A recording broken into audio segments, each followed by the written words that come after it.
Kill for Son Pradeje!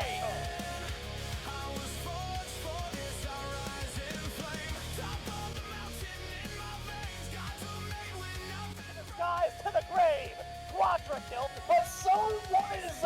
The Spirit of the Nine wins! Is still alive! Who is the first to fall? It is Card Effect's First Blood! The X connects onto the Hades!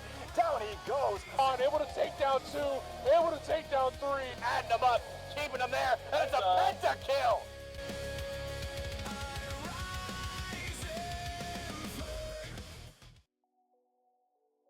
Hello everyone and welcome on back to some OSL action. That's Olympus Smite League here on the Smite Game stream. D-Lo and SpiritedBook here on the mark for some Athens, the tip, the top, the peak, the premium of what OSL's got to offer. Of course, the Nova Shark, your almighty eye in the sky. You watching at home, WOA versus FF. SpiritedBook, how are we feeling? Feeling pretty good, D-Lo, feeling pretty good. It's been a hot minute since you and I casted together, so excited to see that it's, I mean, it's been a minute, but I mean, Warriors of Albion, one of my organizations from back in the day, so a little bit of bias, I'll openly admit that, but excited to see them go up against a really talented roster for today in the Food Fighters. They are, you know, they're arguably the team that's set to win it all. I'm excited to see what this team has to offer against each other. I mean, we've gotten to see a lot of these players operate just yesterday. If you were watching the Smite Prime stream, you got to see Sun Prod, you got to see them dominate the entire competition, so they've kind of been already on a bit of a hot streak. Curious to see if that momentum carries on forward for the Food Fighters, but like you said, Warriors of Albion, we got a soft spot in our hearts for them. Always been the kind of scrappy underdogs. I know, Book, that you certainly have some fond memories taking championships alongside your brethren on the battlefield as well, but the question is going to be, can they do it again, especially up against such a scary team? Yeah, I mean, Food Fighters, man, we were kind of talking about it a little bit before the broadcast started. It feels like Sunprod, despite being such a fantastic jungler already, is leveling up his play, and you kind of touched on it a little bit, because of the veteran experience of Zapman. Teaming with Zapman in Smite Prime, I feel like has really elevated his own performance, and he was already doing so well already. Such fantastic carry performances, you know, solo carrying games on the Thanatos, the Odin, a character that really shouldn't be solo carrying games, and still is able to level up his play. I think Sunprod, we talk about generational talent from back in the day, you know, adapting, Cyclone Spin once upon a time. I feel like Sunprod is the new era of that generational talent in Smite. I'm excited to see what he has to offer, especially going into this specific OSL matchup. Yeah, it's nice to see kind of the new Hall of Fame slowly be erected. Of course, we don't quite have the SPL just yet, but we can start to see the trickle-down economics of what it's going to look like. What is the formation? We can start to see the writing on the wall, even if it's not all quite apparent in the light just yet. But Food Fighters, Warriors of Albion, it's going to be a best of 3, and it's also going to be those vaulted picks, folks, so keep that in mind. Whatever gods we see locked in of those 10, you're not going to see again for the entire set. Baron Ban to start. Yeah, and in a best of 3, I feel like it matters so much more your game 1, you know, draft and result. You really want to take the win in this first game. You want to be off to a good start, secure your own picks that you want to really prioritize. Already we see that Odin taken away from Sunprod, one of his most signature picks, taken off the board, likely going to be permabanned for this entire set, I would imagine. Yeah. So don't want to give that one over. I don't blame it one bit. I think Sunprod is kind of gets like a little passive buff. You know, it's that comfort food. It's what feels good when you're playing, what feels good when it's in your belly. Eset, Guan Yu, Sobek, Herc, gods that have sustain, gods that can dominate in lane. Don't want to see him, not going to have him. And that means Food Fighters have quite a lot open on first pick. I'm curious to see if they give prio to giving that jungler spot. But when it's not an Odin, I feel like I oftentimes don't see Sunprod compositions really catering to him too much. That'll probably be maybe third or second. Yeah, I wouldn't be surprised if we see maybe some of the signature ADC picks that we've been seeing as of late. Maybe some ADCs that could flex the jungle as well. You know, the Uller, the Hou streams. Instead, it's going to be the Thor locked in first overall. And that to me is just a Johnrowing special. That's probably going to go to Johnrowing in the solo lane. He loves this pick. Well, loves when he doesn't have to spam it every single game. But if it ain't broke, don't fix it. Johnrowing is fantastic on this pick. This is definitely a god that we got to see make quite the splash yesterday as well. Just really decent damage, really great sustain, semi-global ultimate. You really can't complain about what it offers. You know what I will notice, though, is also available? Yamoja. If Warriors of Albion are trying to look to secure their front line, that's certainly somewhere you want to look. Yeah, and this is, you know, one of KillcamKenny's better picks, I think, is the Yamoja and what that character can really offer to the team fights. Maybe not the best against the Thor, but instead the Naja hover and Naja the latest additions to the game. I'm so excited to talk about this specific character because she to me is kind of like Mercury a little bit right now. You know, the built-in crit into the kit, it's so good. Kind of wants to play a little bit more towards the mid-late game, really wants to be enabled in these team fights with the ring toss, can build a little bit of crit, but really can also just play big setup for a big burst mage. Stallone's pick is going to have to be, you know, really important here for the Warriors of Albion. I think the Naja is interesting as well because there's definitely some points potential. We've seen quite a lot of Naja support, a bit of Naja solo. Typically, of course, your Smite 1 faithfuls will know that as being a solid jungle slot instead. But what we know is definitely probably going in that support role. The Cerberus locked in alongside the Disco. Great CC, easy to apply as well. The Merlin hover, no surprise either. These are two premium mids that we've seen, and now they're both off the board.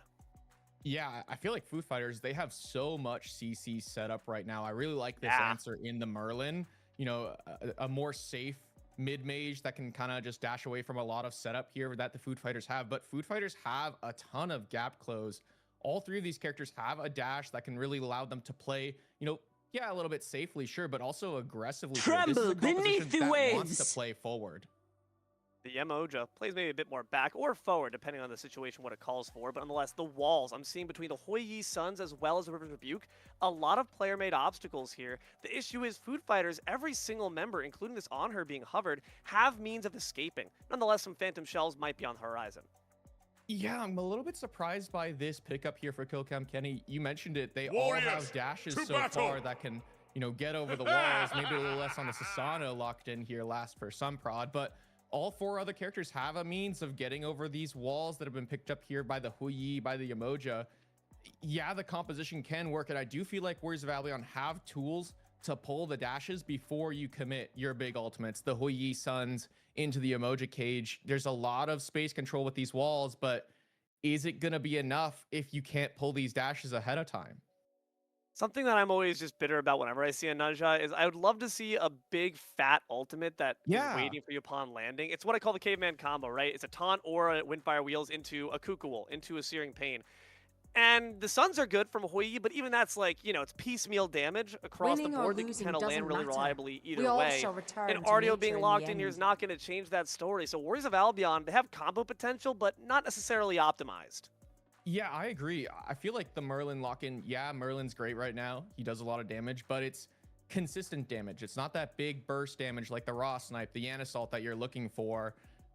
But I almost wonder if this is the opportunity for Stewie, who I do believe is going to be piloting this Naja in the jungle, if this is an opportunity for Stewie to kind of play as that traditional assassin of looking to finish off kills with the ring toss, building a little bit of crit here, and using that ultimate just to finish off a kill on the Food Fighters. Because we mentioned it, there's a lot of tools that Warriors of Albion have to pull dashes. You know, you can Hou jump in with a knockup Hou, you know, from a distance stun, Yamoja as well, Yamoja ultimate, Hou ultimate. Lots of tools to pull dashes. Maybe there's a way that Stewie can then use that opportunity to go in and try and finish off a kill with some built-in crit. And I like the fact that we're seeing this Naja be taken into that jungle role because Sunprod saw kind of anything but yesterday. So you might not be necessarily used to your Naja doing so much damage, taking on the onus of finding the kills. Sunprod might see that Naja walk up confidently, say, that's just a tank, and then get one shot and say, all right, I guess not. Either way, honestly, though, in this current meta book, tanks can still one-shot you no matter what. Yep. Yeah, it's a sad life for us carry mains out there. I'm not going to lie. We just, just die, man. Not much we could do. No life steal to keep ourselves alive, and we just fall apart to the OP tank with full. No, it's fine. No, I agree. I feel like the side of the Warriors of Albion, they can build kind of tanky, and this is an option for Stewie. He can lead a little more towards that bruiser style, play setup style for this Hou, for this Merlin. But with the composition that Food Fighters have, they are pretty, I would argue, pretty glass cannon. Yeah, the Thor can build tanky, but he's not going to be as tanky as, say, this Ardio will be come mid to late game. I feel like this is an opportunity for Warriors of Albion to really take apart how squishy Food Fighters draft is. Let's find out how it all ends up operating in game one. Like you said, super important to set the pace, especially considering that these 10 gods no longer going to be seen across the entire set. So if you invested a lot in getting your top comfort picks on top of you, then all of a sudden you find yourself in quite a fearsome position when you're left with nothing later. And yeah, look at this. Book, you want to talk about this? Why is our on her over here on the left side, but it says middle? What?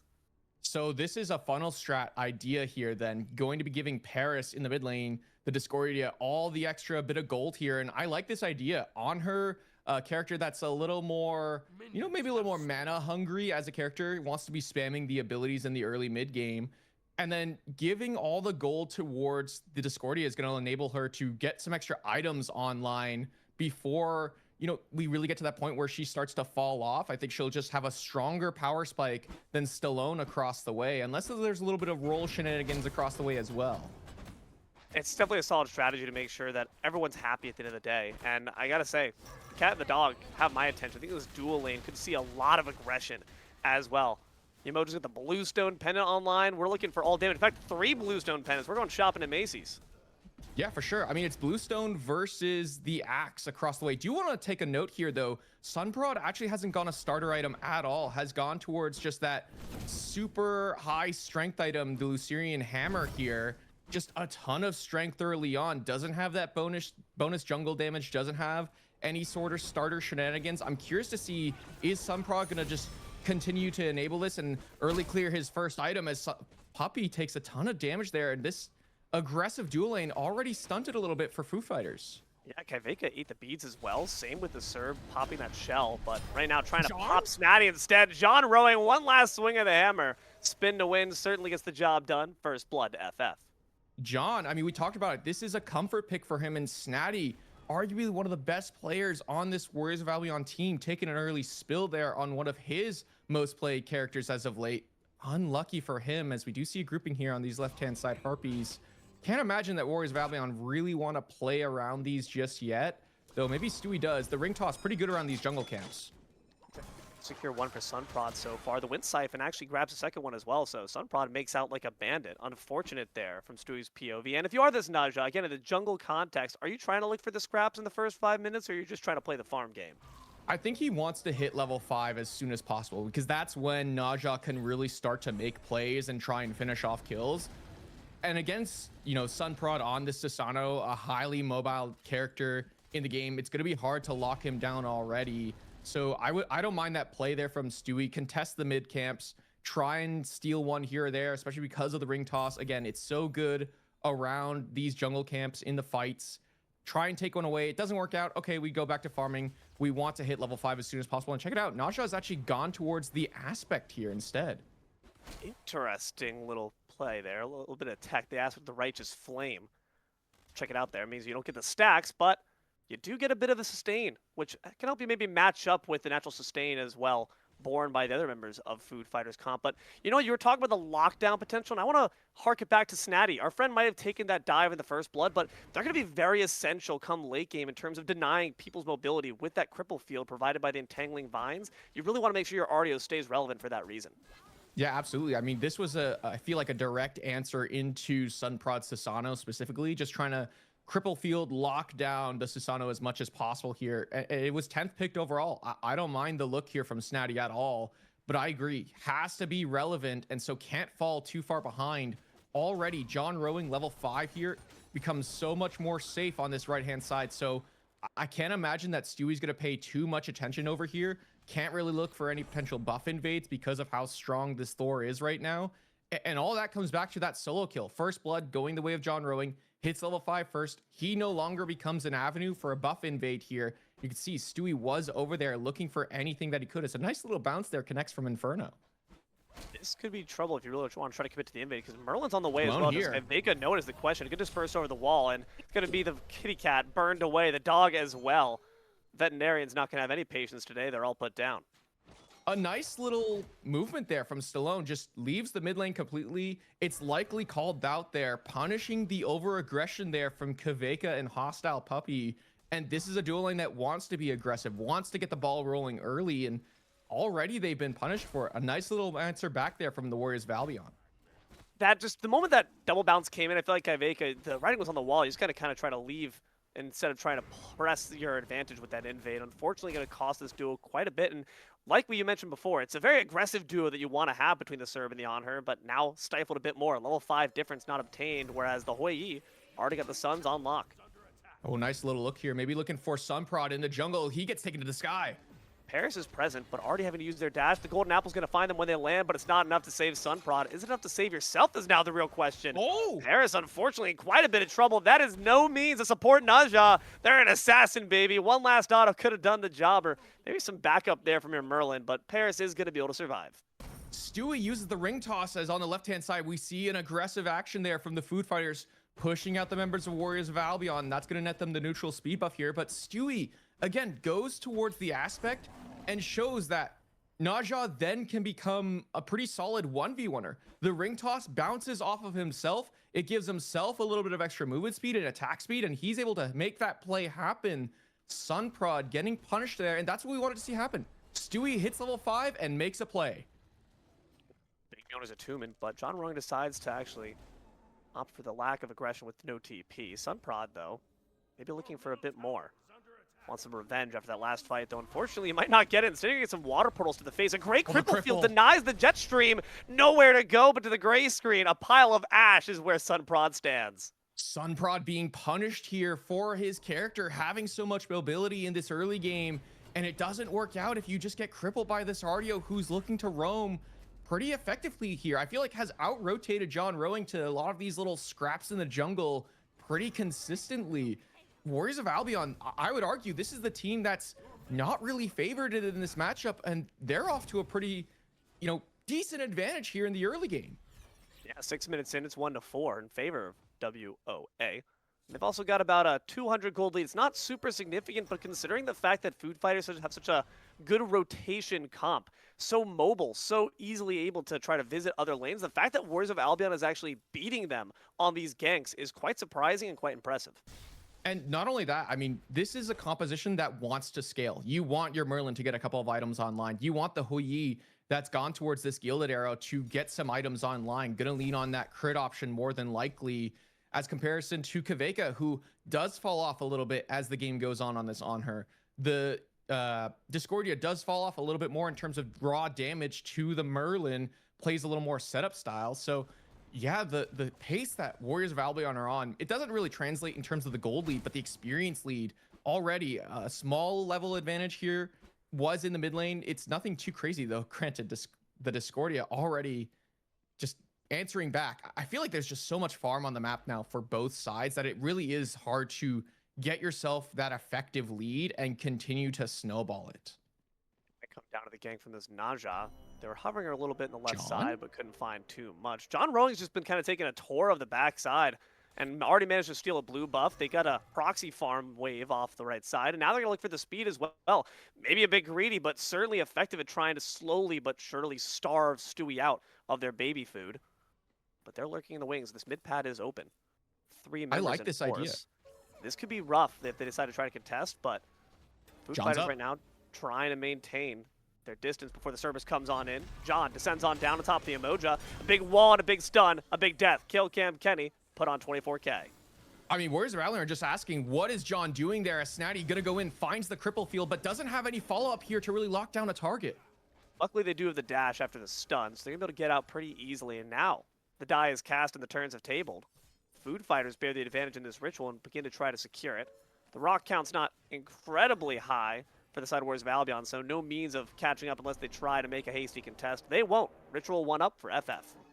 That happens because Hostilepuppy previously invaded those back harpies on the left-hand side a little bit ago, and Johnrowing having access to that timer means, yeah, I got a good avenue to go steal some farm away from Stewie. I'm here first to make this play happen. A pretty crazy rotation, and Warriors of Albion, they just had no idea that John was there at all. It's good that Johnrowing seems to have maybe got the omniscience to hear us in the booth, says, yeah, you're right, I am being out-rotated. And that's what this Thor's supposed to do, of course. They have that global ultimate for a reason. Got to make sure that you're putting the pressure where it counts. Snaddy doesn't connect the cripple field in there and can't go for the solo kill, but I agree. Johnrowing wants to be active in this early game. Thorald being on cooldown. Oh, Snaddy gets picked by John. Quick TP there on the side of Sunprod actually manages to use that lane pusher because the teleporters are reset the moment the ritual comes up. Sunprod takes advantage, instantly comes back up, and knowing that Snaddy had a lot of cooldowns offline, can put her down in the dirt for 10 seconds. Nice little play, and Warriors of Albion, despite being grouped as 4 on the left-hand side, they don't go towards the Gold Fury at all. They have the Merlin burn. Why not go towards this objective and try and pull it? They just seem so hesitant to make a play here on this left-hand side, despite having, I would argue, a pretty significant numbers advantage. I'd be really curious to know who the shot caller is for Warriors of Albion, because again, Sunprod and Snaddy, they work together on the Smite Prime team, and they have that synergy before, but I wonder who takes the lead foot and who's normally the one on the back, because it maybe is showing the fact that Warriors of Albion can't pull the ripcord despite having the intel. Everyone's just maybe a bit too afraid. I feel like Snaddy is a pretty vocal shot caller for this Warriors of Albion team, but he's been the target now of a lot of this action, and maybe just a little bit hesitant there from the likes of Stewie and Stallone, saying maybe we can't really do this objective just yet, despite being, you know, ganked on the right-hand side for our solo laner, as a bit of poke on to Inferno there, who I feel like has, despite being ahead at moments, really struggled. Nice little ult there from KillcamKenny, keeps his ADC okay. Oh, this could be trouble actually for the on her, but Thor's going in the sky while Kveyka goes down 6 feet under. Thor reassesses their options, decides to instead just go to proxy farm one more wave. Pick on someone your own size. Hostilepuppy, maybe having to get back to that tower, nearly meets the same fate as their on her. And that's just unfortunate over-aggression there from the Food Fighters duo lane. Kveyka's going for a very interesting build here, I'm not going to lie, despite taking a spill in that moment. Oathsworn picked up first, but 2 Skygox. This is an Avatar's Parashu second overall, I would imagine, for the on her, and it's a very expensive build, but once you get it online, it's just a ton of power behind the abilities and the auto attacks. If they don't remember that they gave their carry passive over to Paris, they're the one who's living the high ritzy lifestyle. You have to shop at the bargain bin, but Kveyka says, no, I deserve the finer things in life as well. Gold and Fury. You know what? I respect that. Gold Fury pull, finally from Warriors of Albion. They feel confident enough this time after that dual lane wipe. Let's see if they can maybe sure to secure it in the face of Sunprod. They will. No contestation. First Fury to the way of Woa. Oh, Stewie looking for an option here onto Sunprod. Realizes Hostilepuppy's in the area, but Sunprod goes back in. This is trouble. Vermilion Sash going to take them up to the sky to stall for some time, but who's there waiting when you descend? It's all the enemies. One last switch of the sword, but they do have the shield for a little bit longer. Paris takes them out, but the bear charges forward and gores Sunprod to death. 1 for 1 so far. Now Paris could be in trouble. It's Stallone after all, but those autos won't quite finish the job, and the erratic maneuver gets Paris back to safety. Paris has to be careful here about stepping up. Maybe a look here from Stallone, but no, instead the call is likely towards this Pyromancer as a left-hand side, a 1v1. Kveyka finds it onto Inferno. Brilliant use of the Desert's Fury around the pillar. Of course, it's normally going to block an auto, but it does not block those spears as they pierce right on through and go into the heart of Inferno. Beautiful work by Kveyka. Nice look there, and that's going to be huge towards his Avatar's Parashu pickup here. A ton of gold going towards this on her who desperately needed it here on the left-hand side. And now Inferno going to be struggling in this matchup, I would imagine here. If both ADCs having access to Oathsworn is fantastic, but Johnrowing has to be careful here, has his ultimate. I kind of imagine they're going to use it at some point. There's no way you get out of here for free, buddy. But the stun, maybe not get out at all. See a lot of damage, but not going to be able to quite finish the job, though. You certainly were pushing your luck there, John. I feel like you could have ripped the ultimate a bit sooner. Nonetheless, they will escape. He's out, and that means a potential look here in the mid lane, but no, Sunprod going to take his time, and I love that look there on the left-hand side. Going back to it from the Warriors of Albion, Stewie, you know, made the play onto Sunprod despite potentially being caught there, turned around, hit that ultimate, and the follow-up was there from Stallone. Stewie ends up taking a spill, but so does Sunprod. And again, this Warriors of Albion composition wants to scale these carries. You know, Stallone getting 2 kills. Currently deathless. Inferno struggling because of that 1v1, sure, but was in a pretty good position a moment ago. And it's only a 1,500 gold lead favoring the Food Fighters. But Warriors of Albion, remember, they had the Gold Fury. It just seems that Food Fighters have been kind of dominating the farm game a little bit more. That's maybe credit to Johnrowing and these very audacious rotations and these very audacious invades as well. The question is, can you get the audacious steal? Gets a good known as attunement. Some solid damage on top of the MO. And the golden apples applied as well. Quite a lot of damage there for Stewie. The cripple field is down. Snaddy. But it's going to be the CC immunity to try to get on out. This disco's got to go, but I don't think she's going to be able to. The life tap's actually interrupted, and that means that the RDO can't finish the job. Down from the heavens sails Johnrowing, and down into the ground goes Stewie. Johnrowing explodes right after with a flick of Stallone's wrist. It's a killing spree for the Merlin. 1 for 1, but that's the jungler down for Warriors of Albion, who's already behind here by 3 levels to Sunprod, who's level 14 right now. Stewie needs to sit back and farm a little bit more. Yeah, he's a big part of Warriors of Albion's big play. part of war. Yeah, it happens as Stallone finds Puppy here, but KillcamKenny gets answered back. Oh no, what a great strive. Roots him in place for him to be erased. It's a shutdown courtesy of Sunprod.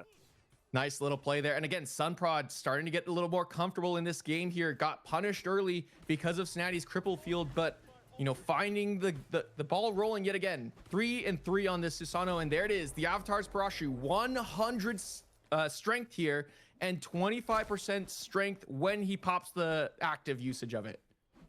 Speaking of, that actually is a real fart of war on her. Slayer of Enemies, also known as the God of War. The flatulence of combat, maybe. 15 minutes in, it's 8-8. I'm sorry, buddy.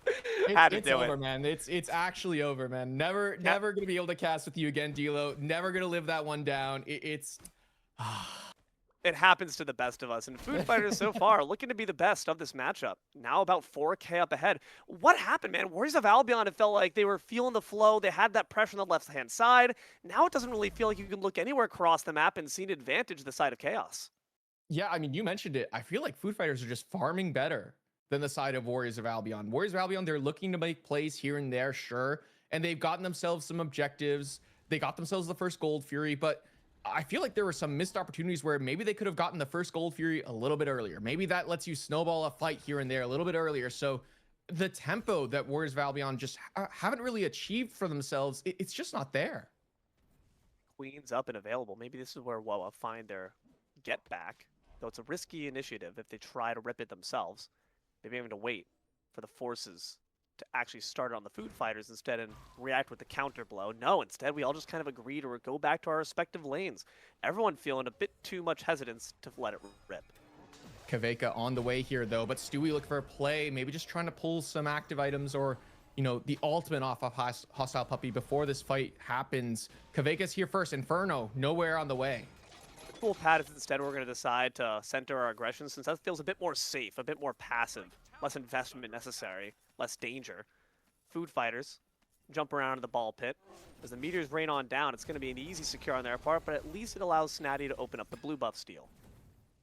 Yeah, and some tower pressure as well. Snaddy just trying to find gold here for his team, as well as Inferno pushing on this left-hand side. That does mean the map is opened up here by the Food Fighters. They're going to take the mid-tier one and the Pyromancer as well. So Warriors of Albion, they're giving a lot here in this moment. And yeah, they're answering back here and there, but it's nothing to what Food Fighters are gaining for themselves. That mid-tier one's so significant because it means that all Pyromancer picks are just naturally in favor of Food Fighters. There's a lot less shelter for Warriors of Albion to retreat back to. Similar story here for this Queen, Naga. Can they grab the Moonlight themselves? Or will it be Warriors of Albion who snuff out the light instead? They lurk in the wings. Thor trying to keep the Merlin at bay, and is succeeding. Naga dropped down about 1/3. Warriors of Albion not wanting to push themselves, and now trying to take down the Merlin. Stygian Torment going to be cleansed away. Sunprod, in the midst of the rocking waves, is going to be able to storm Kata out to safety. But unfortunately, none to be found for our friend the Naja. Stewie barely alive off a sliver. That's that aspect, baby. Those heals are coming in clutch. Johnrowing still on the front lines, trying to batter KillcamKenny to submission. Paris takes down Snaddy in the meantime, and Hoi just keeps on playing a survival Minecraft server on the left side. Kenny got the Moonlight Ritual. He's gonna take a spill here, sure, but all the while Inferno takes down the tier 2 on the left-hand side. You give 2 members. I feel like if Warriors of Albion, if they're able to stop the Food Fighters from taking this Gold Fury, they're pretty happy with how that play went, but already Food Fighters are on the way to this objective. This could be trouble. As far as the Secure goes, neither team really has one god that's going to be the best at it. Sure, the Hoi Suns can be useful for a sneaky steal. The Golden Apple, no such luck. But Johnrowing, only objective they're focused on are these towers, baby. And with this lane pusher down as well, we can get a significant amount of damage on this tier 2, though Merlin is on cleanup duty.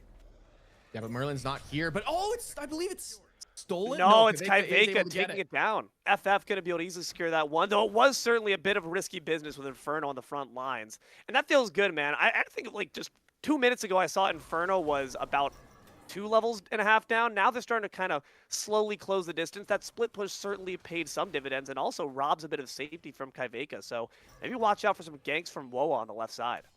Yeah, I would like to see Stewie maybe pay attention here to the left-hand side on Kveyka. Has to really target this super ahead on her here. Level 18 has 3 items online. And yeah, I mean, sure, Inferno's got 3.5 items online working towards that Titan's Bane, but look at the items that Kveyka has. Oathsworn, Avatars, and Titan's Bane. Some of the most expensive items in the game. And just so much strength behind all these items. Got no attack speed in the items right now. Just working full towards strength. And you mentioned it. There's not a lot of secure here. Well, Kveyka is the secure for his team on this on her.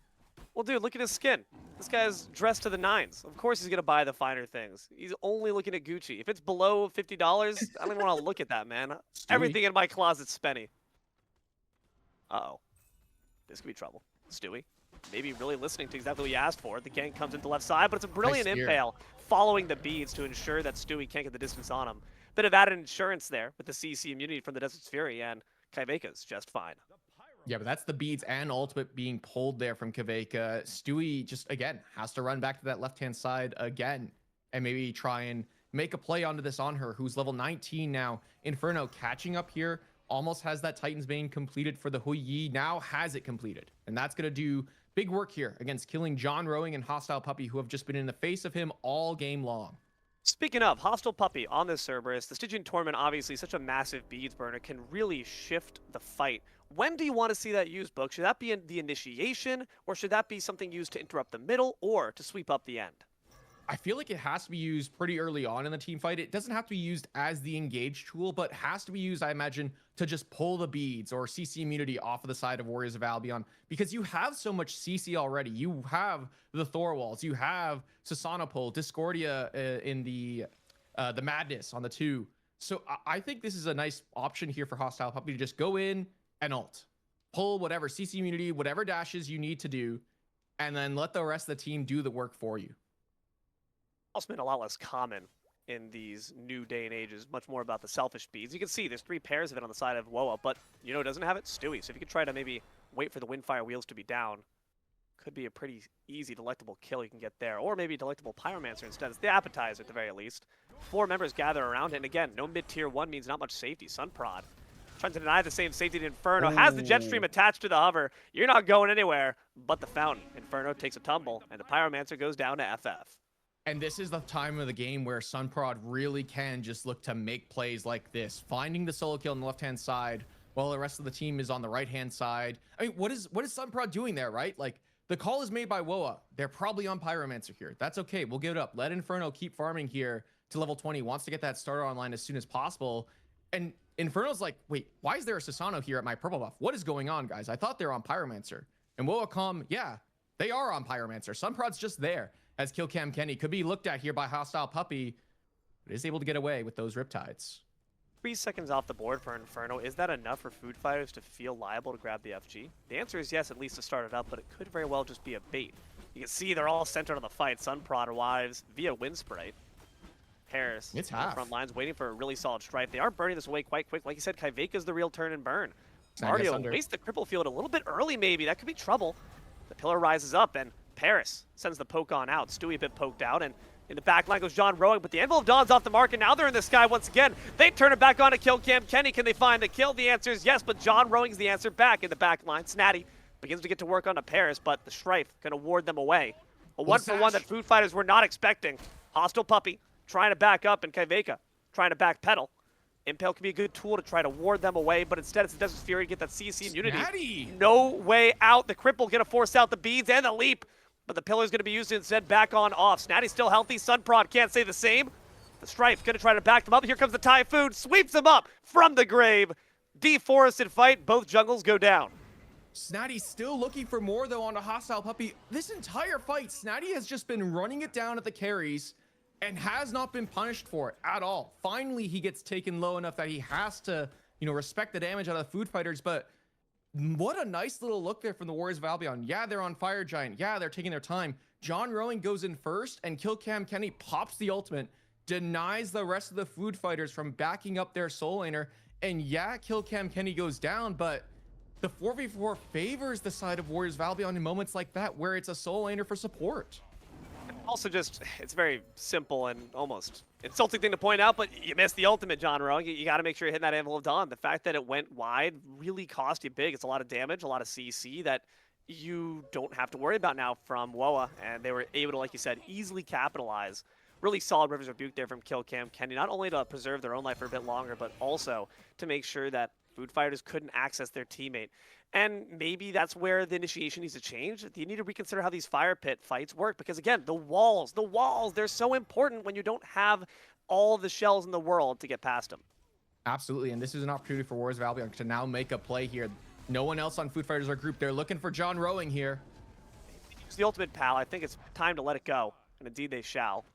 Unfortunate to see that tool off the mark, and now it's WOA maybe who have first priority to the pit. Gold Fury will be traded here, and I feel like this is a mistake by food fighters.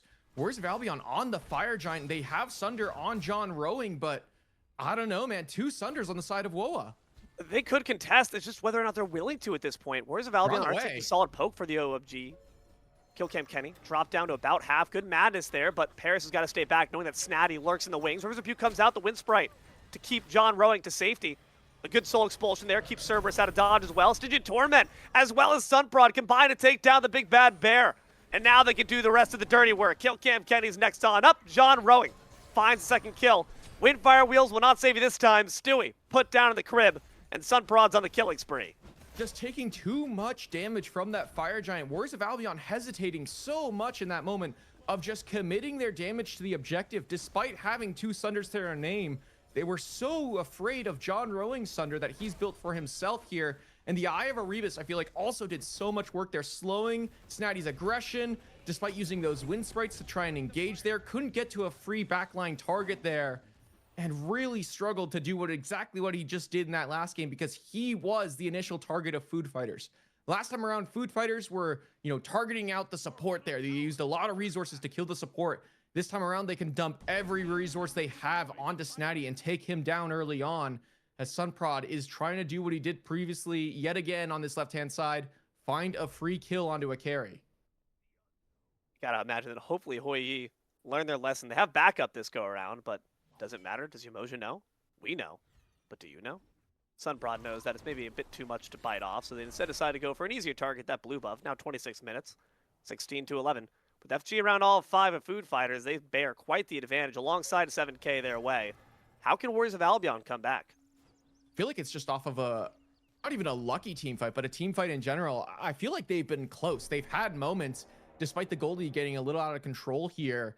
But I feel like they just need to lock down a prime target here. It has to be, killing Kveyka early on, having a big team fight ultimate, but they don't have a lot of those kind of tools. They have Stewie's ultimate, which is a take someone out of the team fight tool. They don't have, a raw ult. They don't have this big taunt that they can use. They don't have a Cerberus ult that they can use. Sure, they have Kenny's ultimate, which is a playmaking potential ultimate, but it doesn't have the same level of impact of, say, like a 4-man Stygian Torment off the Cerberus, a big wall stun that the Thor has. There's just not the same level of playmaking potential on the side of Warriors of Albion. It's a lot of single target picks. Yeah, and it feels like, again, we hark back to what we talked about at the picks and bans board. What do we follow up with off of Stewie? It feels like these ultimates are always coming to save Stewie's life and stall, but food fighters are just fine with that. Warriors of Albion don't really have anything waiting once Stewie decides to finally land back to Earth. Now there's all these tier 2s and tier 1s weakened. Food fighters clear open the way to the Phoenix and going to grab even more global gold for themselves. Johnrowing in the sky. SpiritedBook, I don't think you got a chance in hell. The flicker going to get caught out. Sunprod takes credit for the kill. Snaddy not happy about that one, but you couldn't really do much.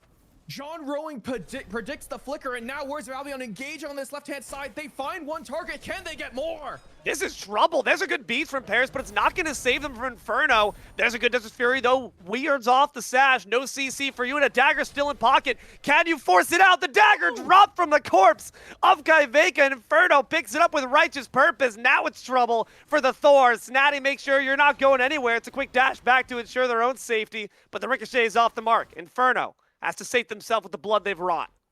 Broad and Johnrowing commit to the mid lane to take down SpiritedBook, sure, but immediately Warriors of Albion engage on the left-hand side. A great ultimate from KillcamKenny. They catch Hostilepuppy, and once the support is out of the way, just run at the carries. And that's when Stewie can be impactful. Has this defensive build that he's gone towards, uses that sash to just not even CC immune, just avoid the spears coming out from Kveyka, and is able to take him down. Costs the dagger as well. Inferno, level 20, had that starter upgraded, so had crit built into the Hui. He's able to help clean up some kills, and all of a sudden, Warriors of Albion, they're hitting the important power spikes. Level 20 on 4 members, starters getting upgraded here. It's all of a sudden set like they're let to, take over this game. Oh no, Puppy's in the sky, about to be dropped back into the kennels. Stygian Torment immunes the CC, but you just brought the cripple field right back towards you. Don't play fetch with that toy, buddy. You're in trouble. The life tap, not gonna be able to finish the job. Beautiful evasion of that life binder as well. Keeps the puppy dog safe for now, but man, that was close. And Book, I gotta say, it's exactly what you asked for. Warriors of Albion, you said take the team fight, win the team fight. They did exactly that. Yeah, it's just off of punishing food fighters because, despite Warriors of Albion having no big, crazy team fight ultimates, they're more pick potential plays. Food fighters split up, and that's when that style of composition that Warriors of Albion have really punishes this food fighters team. Food fighters want to be grouped as 5. They want to be making, team fight ultimates off of each other and making plays. Sunprod hunting here in the enemy jungle could look for Snaddy. Oh, we can't position against the wall because the wall's just going to cut you right off. Bear's stuck inside the pin. Odin cage? We don't need an Odin cage. It's going to be instead the Thor wall that does the work. Snaddy's already dead, and Thor's in the sky once more. Who do they decide to target is the big question. It's a TP back, but you can't quite predict the trajectory. Nonetheless, Merlin's under pressure. It's going to be an instant eye of Erebus, but it beads and a blink right back. Merlin trying to escape from the likes of Johnrowing. One last spear to the back. Will the Merlin go down the golden apple? You got to step away from your friend. Johnrowing is instead the one who falls in Inferno. Their sniper's dirty work done. They head back to Fountain. Yeah, but Stewie's dead here for another 40 seconds. Food fighters can look to take this mid bird. Kenny on the way, but I don't think they have the means to really stop this push. Food fighters going to take the first bird of the game and could look for more, though. No! But Hostilepuppy gets punished. They're just doing too much, man. Food fighters are trying to get a bit too scrappy with it. You got the bird. You just got to be sated with that. There's still an Ancient Fear on the map and an FG. Far too much on the line to play with. Food fighters got to turn back home. Snaddy up in 3 seconds. 40 seconds on Hostilepuppy. That's going to be a 4v5 advantage favoring Warriors of Albion. For a hot minute, Food fighters, they have to go towards this Gold Fury, take what they can. Whoa, they're likely going to get this Fire Giant. That is so unfortunate, man. I mean, you see a 9,000 gold lead, but that's shortly about to be reduced, as well as the power differential too. Sunprod's lurking in the wings, though. They know. But the question is, what can you do about it? Awareness and action. A very large divide separates them. Paris on the front lines has the golden apple. Could potentially try to use that to sow some chaos, some discord amongst the ranks. Some decent damage on top of the ammo, but not quite enough. Inferno grabs FG for all 5 of Woa. And now it's trouble here for the Disco. It's a good golden apple in response, but the bead's already burned off, and Paris is no more. Stewie takes them out, but it's a good pillar in response. Can the on her answer back? Stewie goes down. Johnrowing's out of it. A 1 for 2 in favor of Woa. D'Lo, I think we might be on for a series here because that's so huge. 2 members dead on the side of Food fighters. You can see Warriors of Albion backing up. They're going to grab the waves here, and they're likely just going to run down this left-hand side and try and take this bird here while they have 2 members dead. On Food fighters, they're taking their time, though. I'm not sure if they needed to back there, if I'm being honest. I feel like they had a huge tempo advantage they could have just taken right then and there, but maybe finishing off some important items here for their team. Inferno having access to that dagger online here. Sunprod hunting for a pick here, but I don't know if he's going to find it. Might just look to split push here instead on the right-hand side. It's like you said, it's the hesitance that we've seen, the respect maybe too much respect even. Woa going to hit the hard reset, in fact. But you know what I am seeing? You talked about those big items being completed. I see 2 Sunders, Magi's cloaks, everyone's got a set of beads.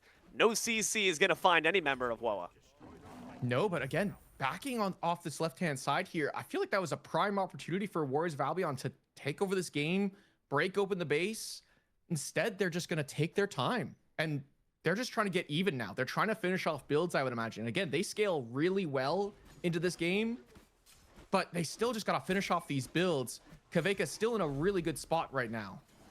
The next fight very well could decide the game if it's a complete wipe. Both these teams know it. Pyromancer is the only thing we can really scrap over, so not too much on the line just yet, but Sunpraw's got to make sure they're positioned carefully. If you are food fighters in this moment, even though you feel like you look at the gold, you look at the stats, everything's in your favor, the momentum's swung against you. How do you take it back? It's just another play that's being made by the side of food fighters. You get a big Thor ultimate into Sasano ult into Discordia 2. The combo potential is certainly there. And again, food fighters are one team fight away from just running it down mid here and taking the victory. Having that bubble around them, if you decide to first target them, you'd have to first pop that to ensure the CC can actually meet its mark. And that's going to be intimidating. It's demoralizing too. Sunprod, you see, rocking some similar threads, trying to make sure that they stay safe as well.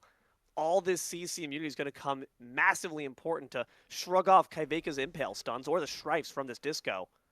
But now you can see left side, 5 members of Woa stack up. Ooh, a nice pop there of the bubble from Snaddy, but he's going to go in first here.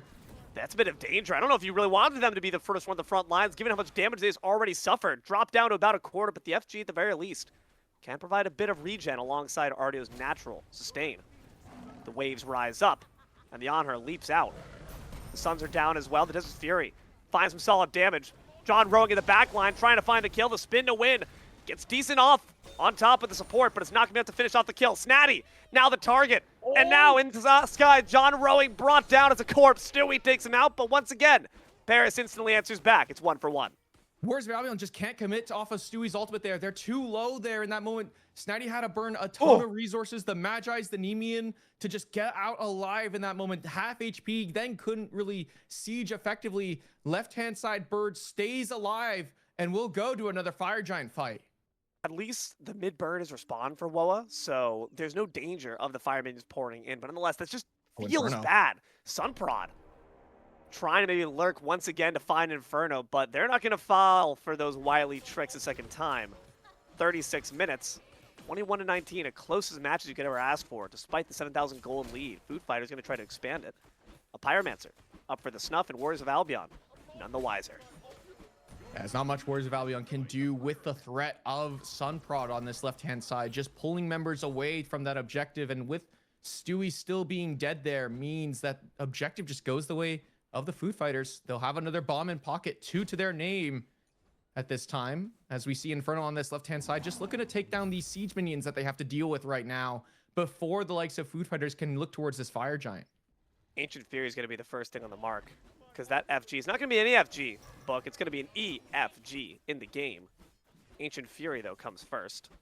Got to get our PEMDAS down right. Yamoja's present. Does not have the ultimate. Then the diamond gets locked. Maybe that could be the key to separate the fight. Ancient Fury goes the way of Food Fighters. Once again, all 3 birds now weakened. Yeah, the 3 birds are weakened, and this is an opportunity for Sunprod to really, try and split push, try and pull some members away from this Fire Giant here, especially with 2 Sunders on the side of Warriors of Albion. Try and make it a bit of an even fight for Johnrowing with his own Sunder. Maybe pull Stewie or Snaddy away, and these are 2 members that have been huge for the team fights. Maybe splitting the map wouldn't be such a bad idea, as Johnrowing, I believe, just popped his Magi's? No. Elixir of Strength. Elixir of Strength is what I just think he's got down his gullet. Scary stuff. As we start to get to that point in the game where everyone's feeling rich. Everyone's feeling like on her. Only the finer things after all. It's a good stun on top of the Naja, but no follow-up. Stewie says, I feel that, brother. It's hard out here. Stewie just didn't have beads for 3 seconds there. I feel like that would have been an easy beads pull for Johnrowing, but just didn't have access to that relic in that moment, and Stewie is able to hold on to it now for this next team fight. So this Naja, no ultimate for a while, has some CDR in the build, so is going to have access to it fairly soon. You can already see that diamond ticking towards having it back up, but Still, while that ultimate is down, maybe Food Fighters, they're looking to make a play here. With EFG in the game, the difference is you can't really leash an FG of this caliber for so long because it just does a lot of damage, and also it's very difficult to take. Johnrowing has to get to this guy quickly, dropped down to nearly 300, but the Merlin was still chasing them. You got to keep in mind that the AoE still follows you even while you're all the way up. Johnrowing, a mad dash to safety. I don't know how they survived. Is able to stay alive there. And the Chalice of Healing is enough, sure, but still has to back off here. Warriors of Albion playing aggressive now, looking for another potential pick, but they're not going to find it with some members backing off to base. Do you want to note, though, classic tried and true Smite 1 combo, Naja ult someone to the sky, and the Merlin tick damage from Arcane stance on the ground at their feet, still ticking away. He's going to be able to do good work here, especially now that, you know, SpiritedBook has the full build completed, has a ton of power and pen in the build. But is it going to be enough to take down a frontliner? I'm not so sure, but should one-shot a carry, I imagine. Now that Johnrowing does not have that ultimate online, where's the initiation? It kind of falls a lot more on top of the Cerberus, who has Blink in pocket, but we haven't really seen a lot of Blink, Stygian Torments find too much value just because, again, I see 5 pairs of beads, and I see 2 Magi's cloaks, and even then, you're still not necessarily going to find the kills. So, Food Fighters a bit more limited in their flowchart of how a fight begins. Warriors of Albion can try to set the pace before that diamond gets refilled. Kveyka going to be pulling the objective here. Where's Albion? How do they decide to respond? Snaddy trying to find a flank here on her. Bear versus the Lion. Classic tale. The Nat Geo documentary begins. Toss back from the Riptide. Maybe not what you wanted. Snaddy. Ooh. Still separate from the rest of the team. It's in a pillar stun, but no fun, no kills. Still good poke there onto Johnrowing and Hostilepuppy as well. Half HP on both members. Hostilepuppy has to stick around here. Kveyka has healed back up, but can't contest this Pyromancer. So a Pyro Bomb going the way of Warriors of Albion. Just small tools going the way to help even out this next, you know, objective pull for either team. You know, again, 2 Pyro Bombs to the name of Food Fighters. And now 1 in the side of Warriors of Albion. As big damage there from the Discordia. The CC immunity was certainly useful to ensure Vermilion Sash couldn't find you, but the Golden Apple would have been nicer. That's going to be off the mark. Now Thor in the sky. Diamond filled once again. And going to be able to find, crashing down on top of this Merlin. Sundering Echoes are being placed out, but now you have no means to get out of the waves. Johnrowing takes down SpiritedBook before. It's going to be a DBZ trade. Sunprod in the back line try to bait with their life and on her. Find some good spears to try to take down the supports, but it's instead going to be Snaddy on the front line. Stewie's already dead, and they're going to meet the same fate as the Bear. Hostilepuppy in the back line tries to distract for the team, but it's going to cost them their own life as well. Sunprod steps forward, dashes out, and cuts off that of Inferno. It's only KillcamKenny left. Oh, the pillar! What a great stun. What a great block as well. Nothing other to say besides deicide. Food Fighters win the fight. Yeah, that should be game as well. This right-hand side bird still weakened here. Sunprod, Kveyka, and Paris will be able to take game 1, I would imagine here. SpiritedBook up in 20 seconds. Maybe not. They're getting pretty low. They're not waiting for the minions. Oh no, Kveyka, this Ancient Fury hurts. Yeah, Ancient Fury's not doing enough. Guys, buff Ancient Fury curse. This is taking far too long. All birds still up. I think it's only going to be able to take down the Phoenixes. They should get at least 2. These aren't the birds that I would like, though, if you're going to go another Fire Giant fight, because mid and right are the easier ones to clear out. Why not run to the left-hand side? Just take that 1 bird and make it a little bit harder for Warriors of Albion to defend against this next Fire Giant siege. But again, we will go to another Fire Giant fight, and that one there, it goes horribly wrong because Warriors of Albion are so split up. Snaddy and Stewie on their own, diving. Stewie has been a big part of finding the kills, sure, but it's off of getting someone low, and then SpiritedBook and Inferno are able to clean up Stewie's damage. And yeah, Stewie gives his life, but again, there's just no follow-up in that moment because they're so split. Snaddy and Stewie too far forward because SpiritedBook, Kenny, and Inferno are answering the dive of Johnrowing and Hostilepuppy. It just seems like this Naja belongs on a different comp. They had an idea, but there's no one else to execute on it. Snaddy can give you good damage, sure, but it's sustained damage. It's not instant on demand. The bush camp here, they know, but the Ricochet can't find the mark nonetheless. A cheeky Riptide to try to bring Hostilepuppy out of the grass. It will work, but can't find any poke on top of it. Food Fighters stand with the advantage, but again, with an EFG SpiritedBook, you need more than an advantage to rip that. Yeah, Warriors of Albion trying to keep members at bay here while they deal with these fire minions pushing down mid, pushing down right. Sunprod Gonna try and go get his speed buff, I would imagine. Maybe look for a potential play here around this left-hand side. Try and catch someone out in the jungle. But look at this. Food Fighters just backing off. They know that they need to keep farming for 3K pots because they're not going to be able to just pull the objective outright in front of the members of Warriors of Albion. They can't even go for this Pyromancer. Warriors of Albion will respond to what they want to do. But maybe Food Fighters can try and sneak a Gold Fury. Maybe they can try and sneak this left-hand side that is still weakened here. But instead, this will go for a little scrap in the mid lane around these stones being dropped. Control pad is the real focus of our ire. Sunprod waits in the wings, keeping out of the sun on the left side. That could be their go button. Hostilepuppy and the Lion step up to take control of the mid pad, and Sunprod waits for their moment to enter on in. Stewie and Torment getting baited out there. Unfortunate way to start the fight, but there's a 2 gets solid damage in the back line. Now Sunprod begins to make their entrance on in. Onher's got to leap out, beads in pocket. But there's a 2 is going to be off the mark as the Anvil of Dawn as well. Inside the waves, Thor continues to fight in the air. Honor rises up, only to descend down in a crash. Dead. Stewie will fall right after. It's a 1-for-1 in that case, but the fight goes poorly for the Warriors of Albion. Snaddy will fall as well. A 1-for-3 now as the Food Fighters are in hot pursuit. Sunprod doesn't take a lick of damage that entire team fight. You could see KillcamKenny and Inferno, they have to get out here. If they die, that's probably doom and gloom for game 1 for Warriors of Albion, excuse me. And you can see maybe sacrificing their life here. KillcamKenny trying to just run away. Inferno is able to get their back off, but KillcamKenny will not be long for this world. Will fall down here to the Food Fighters. Sunprod is divine. 14-4-9 on the Susano is making it happen for his team right now. Left side bird, the only one that remains with 700 health left. I don't think it's going to be really much of a challenge. The hover does evade the stun from the Thor, but we still got plenty of CC left in the tank, buddy. And you got no CC immunity left. It's another deicide from the Food Fighters, and this time, they've certainly got the manpower to finish the job. They walk into the Titan room, heads held high to bring it down low. FF take game 1.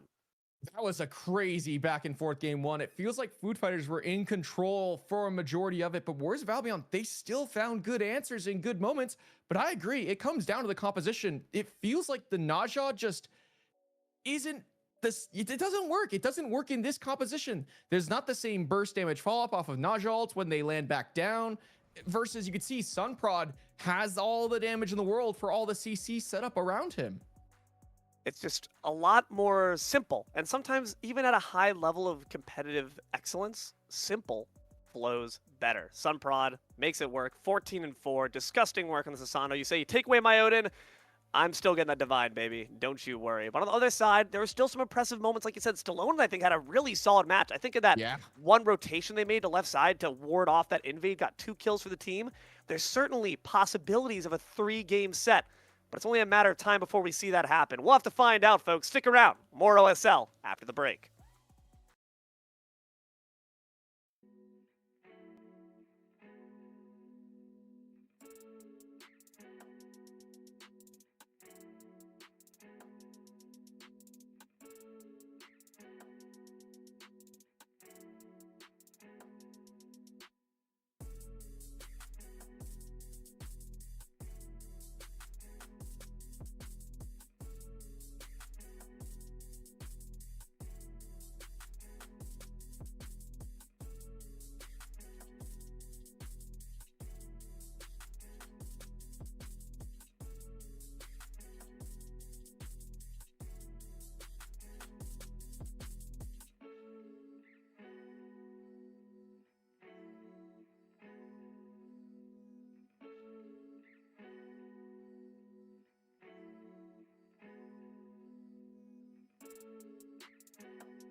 Hello, everyone, and welcome on back to some good old OSL action. Athens Division here, as we see Food Fighters take a solid victory up against Warriors of Albion. Sorry, guys, scoreboard.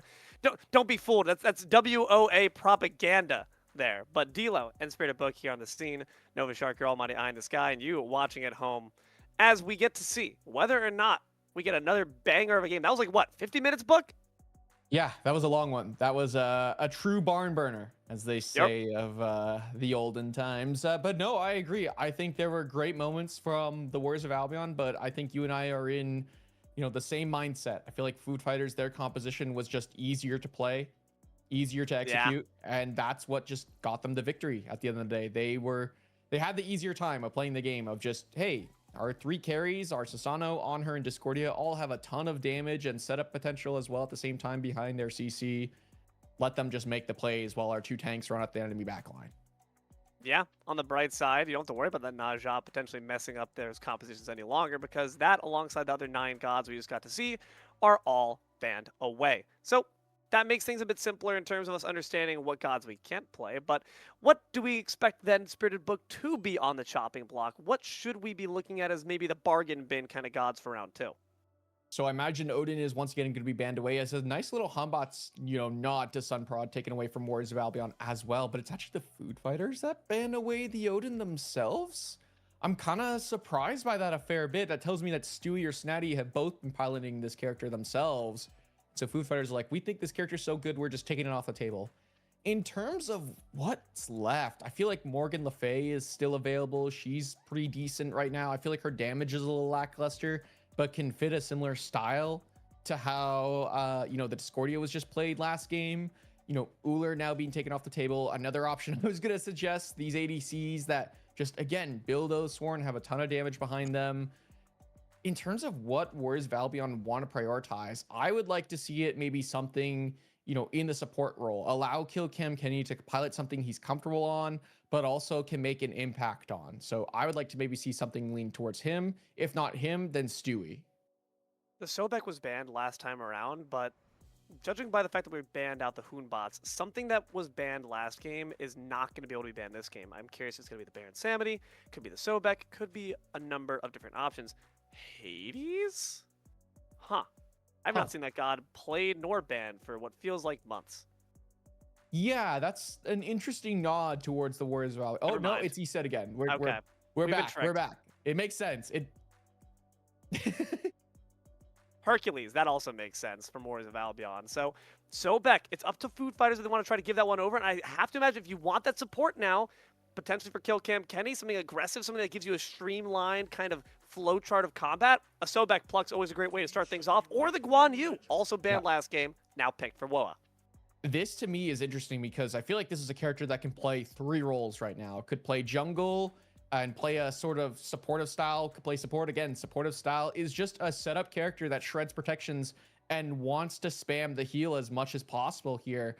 It could also go towards Snaddy. That gives Snaddy a weaker lane, sure, but then can play towards team fights. And we've already seen Snaddy is a very mobile soul laner who wants to rotate early and often out of his lane to make an impact in these team fights around these early objectives. I'm very curious to see where exactly this Guan Yu is going to go. He's going for sure. Going to be that mid rockin' for Paris. Sobek is the hover, and I'm not mad at that one bit. Alongside Hecate, it's a lot of great depositioning tools to kind of force Warriors of Albion to watch their footing. Yeah, I mean, an easy pluck into an easy damage. That's tried and true Sobek right there. A nice little answer there from the Warriors of Albion, though. Wow. Geb is the lock-in here. And again, the shield just going to cleanse away that pluck if it's on time.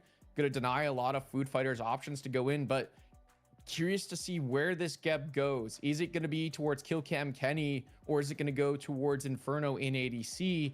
I hope it's Inferno, because I personally hate Geb support. I think it's just too low pressure in the type of meta we're in right now, where it's just, pressure dual lane to be able to clear the wave effectively, pressure for the neutral camp. I just feel like Geb to me is not effective enough in the support role. Maybe going to go towards the carry role where it could be a little more effective in that aspect. And also the fact that aspect. I think the fact that you have Geb there in the back line as a carry, a bit more so, rather than a front line Geb in support, they're able to see more of the fight and thus be able to get those cleanses off. Because like you said, it requires precise timing. You can't cleanse a knockup once they're already in the sky. You have to first make sure it's when they find the stun secure that you get that cleansing shield. Osiris is the lock there for Warriors of Albion. Also has that option of whether or not they want to go aspect. Do you want the leap or do you want the multiple sickles? I like what Warriors of Albion have drafted towards, in comparison to game one. I feel like their composition is a little more cohesive. They're very, bruisery, very healthy right now. I feel like as a composition, they can synergize a little bit better than what we saw them try and do last time around. As Food Fighters have locked in the Neath, probably going to go towards ADC, I would imagine. Fits a similar style to what we've been asking for these ADCs to be building something like that can fit well with the Oathsworn, and with how Kveyka built last time, again, just going to really lean on those strength items. Dude, Achilles and Sobek, you're no longer playing with a full health bar. You're playing with 3/4 of one. All right, these executes are going to be very vicious, especially through a shield. Your Geb shield doesn't matter if they've already crossed over that threshold. You can't really save them from that point. Eset, maybe a different story, but she got banned, so that wouldn't really make much sense. Fenrir instead is the hover, is the lock alongside the Agni.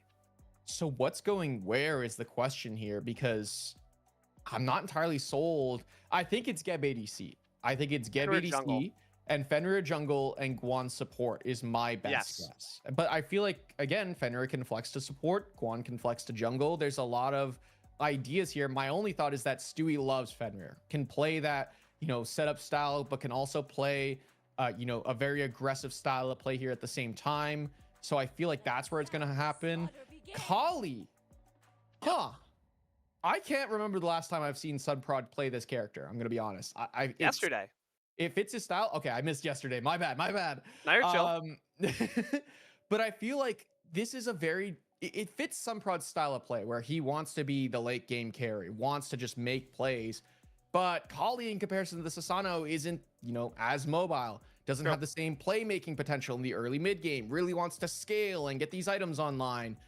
So it's a very different style, but this time around, Food Fighters, they have the tools to get themselves out of the early and mid game, to allow Sunprod to just sit back and, set up for himself and farm it out until he gets to the late game. I like the Kali because it forces people to invest a lot more than they want to. When you have a destruction Kali wandering around, you have to use a lot of CC to try to at least keep her at bay, if not to set up the kill once she actually exits the invincibility. And that's frustrating for Warriors of Albion to have to deal with. They do not have to pay attention to Sunprod for too long, because in that meantime, Neath sniping away at them, that Achilles is bullying them, that Akate is launching triplicate visions and CC of their own right, it becomes a big issue, especially considering that Sunprod, and this is what Musi mentioned yesterday, this Kali wants to approach from behind or laterally. And you saw Sunprod doing a great job of that in that last fight in the mid lane, where they took their time, they waited patiently, and they wandered all the way around. We know that Sunprod is a patient player. They can use his Kali very well. Yeah, I'm excited to see how it's played. Again, I just have to question, is it enough? Because Warriors of Albion have a good composition of setting up for each other. The Agni stun is range, stun CC from a distance can really stunt Kali's aggression. Geb shield can really slow down the Kali damage. Guan healing. This Warriors of Albion composition wants to be grouped and wants to deathball. And if Food Fighters don't respect that, they can be punished. However, with how Warriors of Albion played last game, I feel like Food Fighters are happy to roll the dice and see if they'll play that style, because Warriors of Albion didn't play that style at all. They played this weird disconnected 2v. What I'm very grateful for, Book, is that we're not seeing the mistakes of the past repeated. Stewie is playing a god that is far easier to follow up on. It's like Naja in that it tells you, hey, everyone kill this guy, but the difference is it fetches the person for you instead of forcing your team to center around where you're going to land. Instead, Stewie decides where they're going to land. Yeah, nice, easier to execute play. And again, a lot of ease of execution here. Guan Yu stun into the damage, tried and true, old as time. Just follow up off of this CC that's being brought out here by the support, by the jungler. The question now I have this time for Warriors of Albion, and I'm curious to see if they can answer it. Do you have that damage? Because Agni is decent, it's good burst, but it's not the same as, say, like we mentioned last time, a raw, damage ulti follow up. Even Merlin to last game, the comparison is not the same. I feel like Agni's damage is consistent, just not the same level of burst. No. A lot of Agni's utility comes from the fact that they have those stuns, and which is Noxious Fumes, of course. There's one ability that doesn't do damage, period. So if they're caught in the jaws, not really going to help to apply that dot damage, get that taken away. But yeah, it's a bit more piecemeal. So hopefully, Stallone can maybe find some good rotations like we saw prior. Maybe just find a crazy bush camp kill instead. Does Achilles know? We'll find out shortly. Johnrowing, hipping and He doesn't hopping. know. Oh no, this is about to be horrible. Johnrowing, no! Johnrowing. Up Shit's Creek is going to go right out without a paddle. Warriors of Albion take him down. And there's not much to be done about that. Warriors of Albion just quicken out of their base, running all the way down the right-hand side towards that bush to just set up there. Finds an easy kill on a Johnrowing who just didn't suspect members being in that bush. And I got to wonder, why is Johnrowing walking towards that bush in general? Just hang around on this right-hand side, just looking for a bit of vision. Yikes. Maybe worried about this. Stewie is hanging around, looking for a red buff invade start here, maybe. That tragic. And now Stewie just gonna bully him out of his own red buff. No, can't let it go down like this, John. Surely not. But there's no help coming, buddy. In fact, actually, you might not need it. Still level 1 for Stewie. So no real advantage other than just kind of vibes. Stewie's riding high, but their health bar is looking a bit low. Back off that Achilles, please. A nice look there from Johnrowing, just denying the invade there. Because if Stewie does start on that red buff and it is stolen away, that stops Sunprod from really getting himself into this game. It allows Stewie to be ahead early on. And that's what this Fenrir wants to do, wants to be ahead early on, wants to look to make plays before Sunprod can get a couple of items online and be impactful. So a lovely look there from Johnrowing to support out his jungler. Definitely appreciate it, especially after having given over first blood. You want to make sure that you're still keeping the team in mind, being considerate, and they're doing a good job at that. Now, taking a look across the board, aside from that little early snafu, first 5 minutes, how do we expect this early game to go if everything's according to paper? If everything's according to paper, I want to see Stewie looking at side lanes as much as humanly possible. Pre-5, post-5, wants to look to make an impact early, and as well as take these 2v2 scraps that I feel like Stallone and Stewie are happy to take, but instead already being pushed out there, Stallone just not stepping up with his jungler in that moment, maybe not trusting each other. I'm not sure what that's about. I feel like you're happy to take that trade. We saw that last time around as well, where Stallone just wasn't part of the fight, but now they dash in aggressively instead. But that does force the Fenrir to kind of be by themselves in the bush. Do they know? Is the question. Stewie, master of the bush camp, and now going to make them pay for their crimes. Unfortunately, it's a bit too late. Sunprod grabbed the neutral farm. Oh, right, left-hand side. Kveyka taking a spill there to Inferno. Nice look. Nice there, block. Tower. Wow, tried and true. One last auto's all Inferno needs, but they didn't have faith. So Warriors of Albion get a quick discount kill. A nice look there, but still, I mean, favors the side of Warriors of Albion in that moment. Giving the Geb an early kill in this moment is nice. Wants the snowball, and we saw Nova Shark hover that relic for a second. Agility relic here for the Geb, and that's just going to allow the auto attacks to be a little bit faster here, because Geb's auto attacks are naturally slower to everyone else's ADC relic or autos.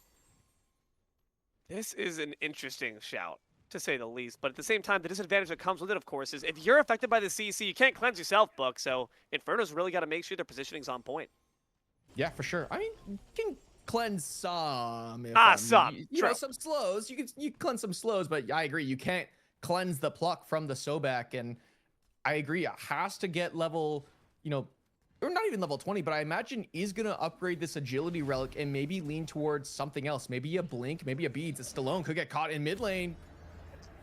Stash is in the game, but the purification bead's going to ensure their safety. Fenrir makes their entrance to be the guard dog, ensure their Agni gets back home safe and sound. And they will. Solid work, good relic. Yeah, an early pull there means that Sunprod could pay attention back to the mid lane, or once Paris has access to that ultimate yet again, could look to be aggressive in the mid lane and try and pull Stallone as soon as that Agni dash is taken off the board. Left-hand side, a lot of aggression. I feel like there's a lot of scrapping in general on this left-hand side. Despite an early kill going towards Inferno and an answer back for Hostilepuppy, Hostilepuppy still happy to be aggressive on this left-hand side. Careful, if that charge prey got blocked, you were cooked. But nonetheless, no purple invade, just a bit of haranguing and harassing. I'm looking for Kveyka to make some impact. Now that the level 5 has been hit, Neat's contributions can be felt across the entire map with that World Weaver. Yeah, once they have a little bit more strength to the build as well, has aspects, so has naturally built in attack speed. Pluck off the mark though, as we do see a scrap between these two dual laners. Good damage out there. If that pluck had found the mark, there certainly would have been a kill alongside the World Weaver. They're going to keep trying to catch on up, but the rollout just gains you too much distance. Honestly, Wars of Albion between the Agni as well as the Cavalry Charge as well as the Geb, they have a lot of really long-range mobility tools that can cover a lot of ground. Stewie? Now Stewie, he's trying to cover a lot of health. Picks up Sun Prod, but again, the bombs, not enough damage, but Stewie provides plenty. Open the gates, not going to do much other than just mark the tomb with Sun Prod. Solid kill for Woa. A ton of damage there from the Agni early on as we see a 2v2 on this left-hand side. Inferno, they're looking for Kveyka. They got the shield applied to themselves. Bit selfish, but can't complain if it keeps you alive. Unfortunately, Sub executes on the mark. Do they reach the threshold is the question. They don't have the damage for it, just a sliver off, and now it's Kveyka with the flourish of the backflip, takes down the Guan Yu before their life is shortly forfeited right after. Inferno, one last sickening strike, or maybe a sickening swipe of the anchor. They'll fall as well, but I don't think it's going to save them for long. Stewie gets the double. But that's fine if you're Food Fighters. You were in a lost fight from the beginning. Inferno and KillcamKenny should have won that with the help of Stewie, but they managed to answer back. It's a 2-for-2 at the end of the day. Stewie gets some important kills. Now 3-0 on this Fenrir. Has to continue to snowball this lead, though, into the mid to late game. Has to keep looking to make plays. Can't slow down at all. Stewie just has to run this game now, or Warriors of Albion, they will fall off.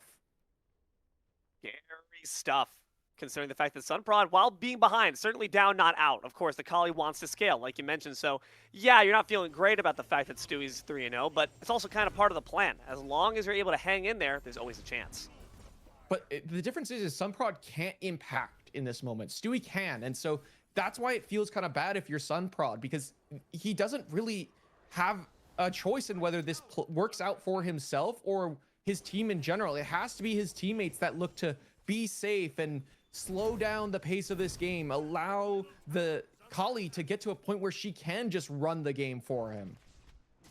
Yeah, being out of your locus of control is frustrating. Can lead to tilt, can lead to some mistakes being made. Hopefully, Food Fighters recall the teamwork and synergy they had last time around to see it happen in their favor. Neath now starting to stack up that Transcendence. Hecate with the Book of Thoth. A lot of patient play here indicated by the itemization. Yeah, they want to really just take their time, get some items online. Transcendence being picked up here for Kveyka is interesting. Right, I kind of wouldn't be surprised. Oh yeah, right-hand side. Fenrir going in. They find a kill into John, and they pick up Sunprod as well. Oh, buddy, you are in trouble. Destruction will manage to get them out to safety, but Snaddy's in pursuit. The single catches him just at the end of the invincibility. Brilliant play by Snaddy. Sunprod turns around and says, I'm okay, right? And Snaddy just says, no, that one's mine. Nice look there from Stewie under the tower. And these teammates, Stewie and Snaddy, have worked together for so long. That's just trusting each other to make that play work out. What a great look from Woa. It's 7-3, 4 kills to the Fenrir. The snowball is getting a little out of control here. You gotta watch out. The Avalanche might just crush you. 7 minutes in, 7-3, like you said. 3K ahead. No Gold Fury even needed. The mid pad does open up, and Food Fighters do take priority over that. A good chance to grab some easy XP. KillcamKenny a bit poked out, and the Sickening Strike does actually do good work at trying to slow down the roll of KillcamKenny's heals when we're in a sustained battle of attrition. Now you also have Sunprod waiting in the wings. It's a contest coming out here from the Guan Yu. The bead's forced off. Solid stun. But Dispel Magic does a good job at warding off a bit of that bomb damage. You also have Stewie present. Open the gates, narrowly going to be catching that Guan Yu, but they do manage to tiptoe out. Nonetheless, Food Fighters grab the ritual. Kveyka rotates on over to make sure that the Moonlight favor goes the way of the Food Fighters, but it costs him a fair bit of farm here on this left-hand side. Inferno able to push out on this left-hand side as Johnrowing gets taken so low here by Snaddy, who I feel like he's looking to dive, but instead thinks better of it. He's just going to take his time here. Actually very surprised. Didn't go in. Maybe just off cooldown. Didn't have the Spirit Flail ready to finish the job, but Johnrowing can thank their lucky stars they didn't go down again. It's starting to look a bit dire here, especially once this Osiris starts to rotate. At this point, if you're Sunprod, do you decide to just kind of leave your friend Johnrowing for broke, or do you still try to maybe get some Divine Intervention to the right? I mean, I think this is an idea here that he's going for. TPing on over to this left-hand side. Could show up just right under the tower. Yeah, that lane pusher helps quite a bit. All the Bloodlash blades applied, but maybe to the wrong target. KillcamKenny's going to be fine, has conviction in pocket. Does the tier 1 tower go down? Fenrir's lurking in the wings as well. No mids there to provide assistance, but Stewie, snowball ahead, 3 levels up, 4 kills too. The moment they decide to enter this fight, it'll quickly turn bad for Food Fighters. Maybe a bit too behind. Stewie's got to catch on up, has to actually use the leap, in fact, just to catch up, but the Brutalize finishes the job. Kveyka's already dead, and Sobek's lurking in the waters, does shrug off the Ragnarok thanks to the CC immunity, and that means Stewie's got to turn back instead to the camps. Thunder pop there as well by Stewie, surprised for not saving that relic towards this objective that's about to be pulled, but with the side of Hostilepuppy backing off the base, I feel like this objective is for free. Gold Fury, the first one of the game, going to the Warriors of Albion, and much sooner than when last game they waited for so long to pull that objective. They get it early, and the gold lead is starting to get a little out of control just 10 minutes in here. They get sniped out, and that's going to be all that she wrote, really. Despite the fact that they invested quite a bit on that right-hand side. Yeah, Divine Intervention, but the damage certainly not hitting the moment you need it to be. 10 minutes, 8-3, Wars of Albion. 5K ahead and a pip as well. They're going to get out of base quicker, and they're going to keep that snowball on rolling. I mean, this is what you want to see out of this team. Just able to rotate effectively. And that play from Sunprod, we saw it last game exactly as it was. Use that teleporter to make a play and a kill, as we see KillcamKenny could get picked here, taken fairly low, but it will be able to walk away with their health bar intact and their life intact. But I feel like KillcamKenny needs to be careful here. Has been over-aggressive a little bit too much in the mid lane for my liking. At the same time, where's the punish? Where we just don't see enough damage coming out here from this mid lane, I guess, to do so. But I do agree, KillcamKenny's been a bit audacious, and it can pay them back in some moment. Maybe just got to wait for the errant Sobek pluck, but Sobek's effectiveness is going to be going down. Sobek stocks lower as the game continues, especially if the snowball continues, because Wars of Albion can just shred him the moment he tries to step up. Yeah, this is a tough one. We do see Sunprod on this left-hand side, though. Could look for a play on an Inferno, and this is the target that you would like to look towards right now. Inferno sitting in a pretty decent spot on this Geb right now. A shutdown onto Stewie would be your prime target here if you're the Food Fighters. This Fender has to die, and you have to get the gold that off of this Fender and into somewhere else. A Snaddy being aggressive here, looking for John. Let's find decent damage there, thanks to Lord of the Afterlife, but it was a great fatal strike from Johnrowing to immune the CC from mummifying reps, ensures they get back to tower safely, even with some dents in their armor. Stewie waits in the wings, has their ultimate ready as well. You do see the beads, present for the Kate, and that means that even if the Ragnarok comes out, they'll be safe for a bit longer. Full basic attack build being built here for the Geb, just very non-traditional ADC build from what we normally see, just going to be a little more effective with how the basic attack works. We see grouping here in mid lane. Only Snaddy is here, and that's why Food Fighters can't fully commit to this play, I feel like. Again, man, there's not the best secure ultimates in the game here. You have the Rain of Fire from the Agni, you have the Open the Gates, but neither is really the most satisfying way to snipe out an objective, so I feel like no one wants to really let it rip just yet. We'd rather take safe fights. We'd rather take this gank on the right side. Johnrowing's in trouble. No CC immunity. That means the stun comes through and the death as well. Stewie's on the rampage. Stewie 5-0-3, just continuing to snowball this lead, and it should net them a tier 1 tower on the right-hand side. Johnrowing just really struggling in this matchup. I feel like Johnrowing just has to get out of this lane at this point. Snaddy up 3 levels over him. There's not much that this Achilles can do, and this, in my opinion, is the issue with Achilles, that if you fall behind, you feel like it's impossible to play the lane because you have to be in the face of your opponent. And Osiris, one of those gods that could just punish you for being in his face.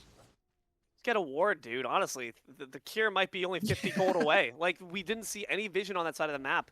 And it's reasons why Stewie's just been kind of camping out there. Easy peasy. You're in the doghouse now. It's a charge prey away. Fenrir can do so much damage even to the tanks. It's trouble if you're beneath Stewie's claws. Yeah, I feel like that shield splitter that's been hovered a few times now is starting to do good work. Just bonus damage off of that active item.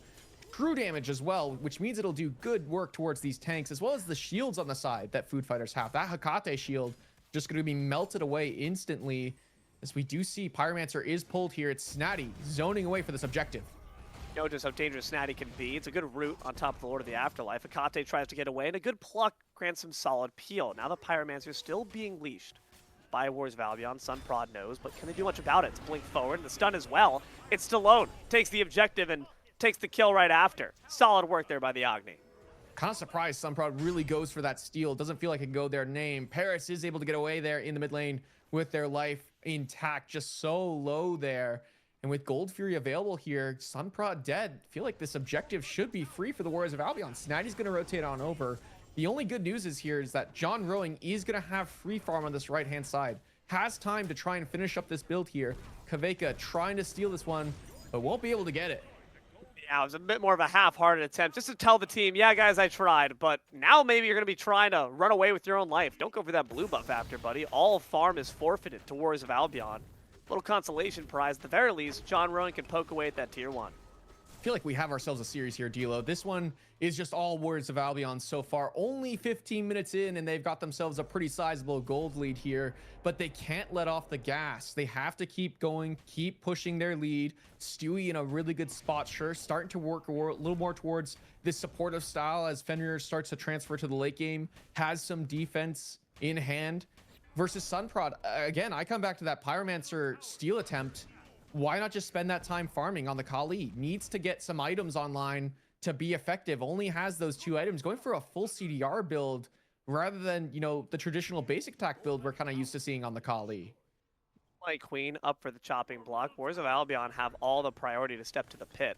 Kali's going to concern themselves with some easier farm that doesn't fight back quite as hard.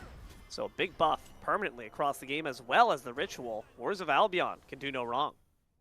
Left-hand side, Kveyka is able to take down the tier 1 tower and is pushing towards the tier 2. Has gone again for this Avatar's Barashu. Second item overall. Pops the active to just do a little bit more tower damage. And Sunprod is nearby, but still the tower stands. It's low, but it stands. Anything across the map, it feels like no, just kind of crumbs at the table for the food fighters. What can the food fighters even fight with? Breadcrumbs? That's not going to make for a good weapon. They got to find some means of coming back into things. 7K behind. And it's such an early point in the game. Does it even come from fights anymore? What do you want food fighters to do tactically to ensure they stay in this?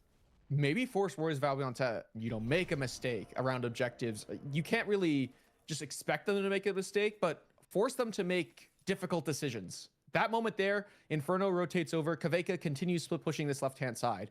Is working towards a build where if Kveyka is left alone enough, he can split push to take these towers, potentially the Phoenix as well. Just try and get map pressure into your favor for food fighters. With the help of this Neath ultimate, you know, you can kind of play these 4v5 fights. But look at this, Snaddy hanging around the backhand side. This is a gank play here in the mid lane. They're going to dive. The portal's opened up and instantly Snaddy's waiting for you on the other side of the doors. Does Paris get out to safety is the question. Does Agni as well, both mids able to get out of dodge. Sebek on the front lines, but can only watch as the tower crumbles. So far, the only things that have died are the structures. Still, Warriors of Albion looking for more here. They're looking for a play onto Sunprod, but won't be able to find it just yet. As left-hand side, Kveyka is the one being soloed by Inferno this time around. Pushed up quite far. You know, Inferno had the means to rotate back around. It's again the vision. Look at the vision difference here across the map. Tier 1's going to go down. It's all because Warriors of Albion know exactly where you are and when. Yeah, I feel like they've done a much better time this time around, or this game around, excuse me. You know, Warriors of Albion just have so much vision in the enemy jungle. They know where the opponents are at all times almost, and that's allowed them to just make the correct calls at the right time. Still sieging for more gold here, as well as a fight here. They find Paris in the jungle. That is disgusting work. You just can't be out there, buddy. Your jungle is no longer safe. Make sure you always have an accountability buddy when you cross the street. Bit of damage there for the seismic shockwave. This tier 2 is going to go down quick. It's a breakneck pace here for the Warriors of Albion, but it's exactly what you asked for, Book. No answer. Just a free tier 2 tower, a free tier 2 tower in the left-hand side as well. Only a tier 2 on the right-hand side left for food fighters. I'm pretty sure this is starting to just get to the point where food fighters are saying, guys, what do we do in game 3? Because they don't have an answer. They're not at the point where they can answer. Still working on a Titan's Bane for Kveyka. Already Titan's Bane completed for Inferno, and then a tier Fang as well. Now working towards a Blink. The Geb is in a really good spot. And yeah, we're 18 minutes in. Why not just pull this Fire Giant? What are food fighters going to do? Answer us? Walk up to us? They can't. This timeline, at the very least, 19-minute FG is certainly a just desserts for Wars of Albion after what's been a really solid game in their favor. And it's really all been kind of spearheaded by Stewie. These rotations, 5-0, it's exactly what you need to do when you see that you're up against a Kali. Food Fighters, step up. Can they find the steal? Absolutely not. Stallone's on the case. This to me shows the true power of Wars of Albion. When Stewie is on a comfort pick and just on it from minute one, can make impact plays, can snowball the game to the point where it favors your team and keep pushing the go button. Wars of Albion are a good team. Last time around, we saw what happens when Stewie is on a pick that requires a little bit more tools around him. Can't just 100-0 an opponent in the early game. Needs a bit of damage from his allies. This time around, Stewie can be the facilitator, but also can just make hero impact plays in the early game. Mid Phoenix in exchange for left tier 2. Potentially even right tier 2 as well. So at least Sun Prod and Kveyka are trying to work together to get global gold where they can. And maybe, just maybe, force Wars of Albion to reconsider this Fury. I don't think that'll be the case, though. Third Fury. Next one will be Ancient. But Wars of Albion going to take this one, get that third pip. Sun Prod just solo pushing on the right-hand side, though, is catching up in experience to Stewie. And has Sun Prod reached the point where he can, you know, carry this game? I would say not yet, but he's getting kind of close. Has 3 items. I imagine going to work towards a Titan's Bane next here. Maybe go towards a little bit more just strength. Yeah, no, Titan's Bane is the option here for Sun Prod. Doesn't have it completed just yet, but I mean, can Warriors of Albion keep pushing? Mid-bird down. All the tier 2 towers except the right-hand side are gone. Gold Fury as well to Warriors of Albion. You can see they are going to group this left-hand side and try and siege the left-hand side bird. But can Food Fighters reach a break point where they can be effective? Kveyka has Titan's Bane online. 3 items completed for Paris. Doesn't have Pen, sure, but has that important Rada to Hootie online. Is this the one, you know, the one potential play that Food Fighters can make right here, right now? It might be their best bet. At this point, man, the rollout continues, and every single time you use that move in Pokemon, it gets stronger every single time. Warriors of Albion fight is 5. It just seems like they're kismet, destined to bring this to a set that goes to 3. Dagger in pocket here for Inferno, and Phoenix begins to get whittled away. Still in power to its fullest, but Sobek's in trouble. Body block for the charge prey, and it seems that the hunters become the hunted. Inferno takes the kill, takes the bird right after. And that's the best bird you want, but still, Food Fighters looking for an avenue here on a Snaddy. Can't find it as Stewie goes in. Conviction is all you need, baby. You might have the Fatal Strike locked in, but can you even close the distance to get the damage off? The answer is absolutely not. Open the Gates comes out, but finds no value. And these Conviction heals, a battle of attrition alongside the FG regen, no chance in hell you're killing anyone now.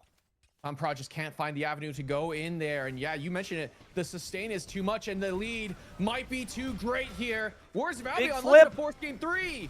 There's the torrential downpour of damage from Inferno. They still got Dagger in pocket. It's a good toss from Stewie. Sunprod might have the needs to carry the game. You said it. We see it. Triple kill off the defense, and Snaddy's the only one left.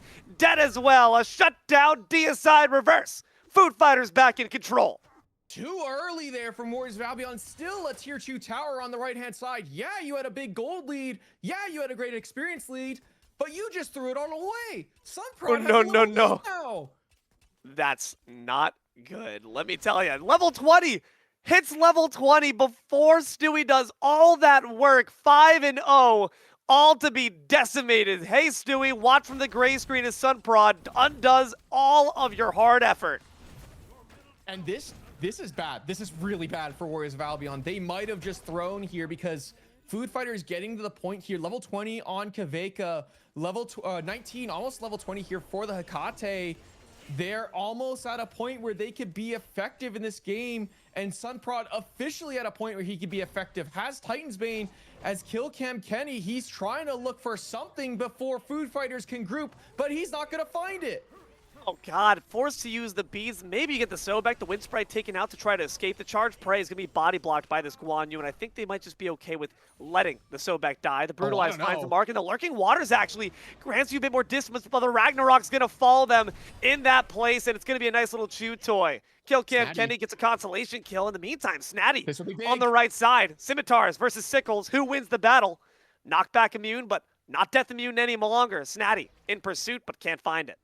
That would have been a big kill for Woa there. As now a 1v1 Snaddy getting the worst end of Nebian! It doesn't matter. He says, I'll take the damage. I like the bane. Kveyka picks up where Sunprod left off and leaves Snaddy in the dust. The question is, now what does Woa do? Can they find the back? No, SpiritedBook couldn't step up.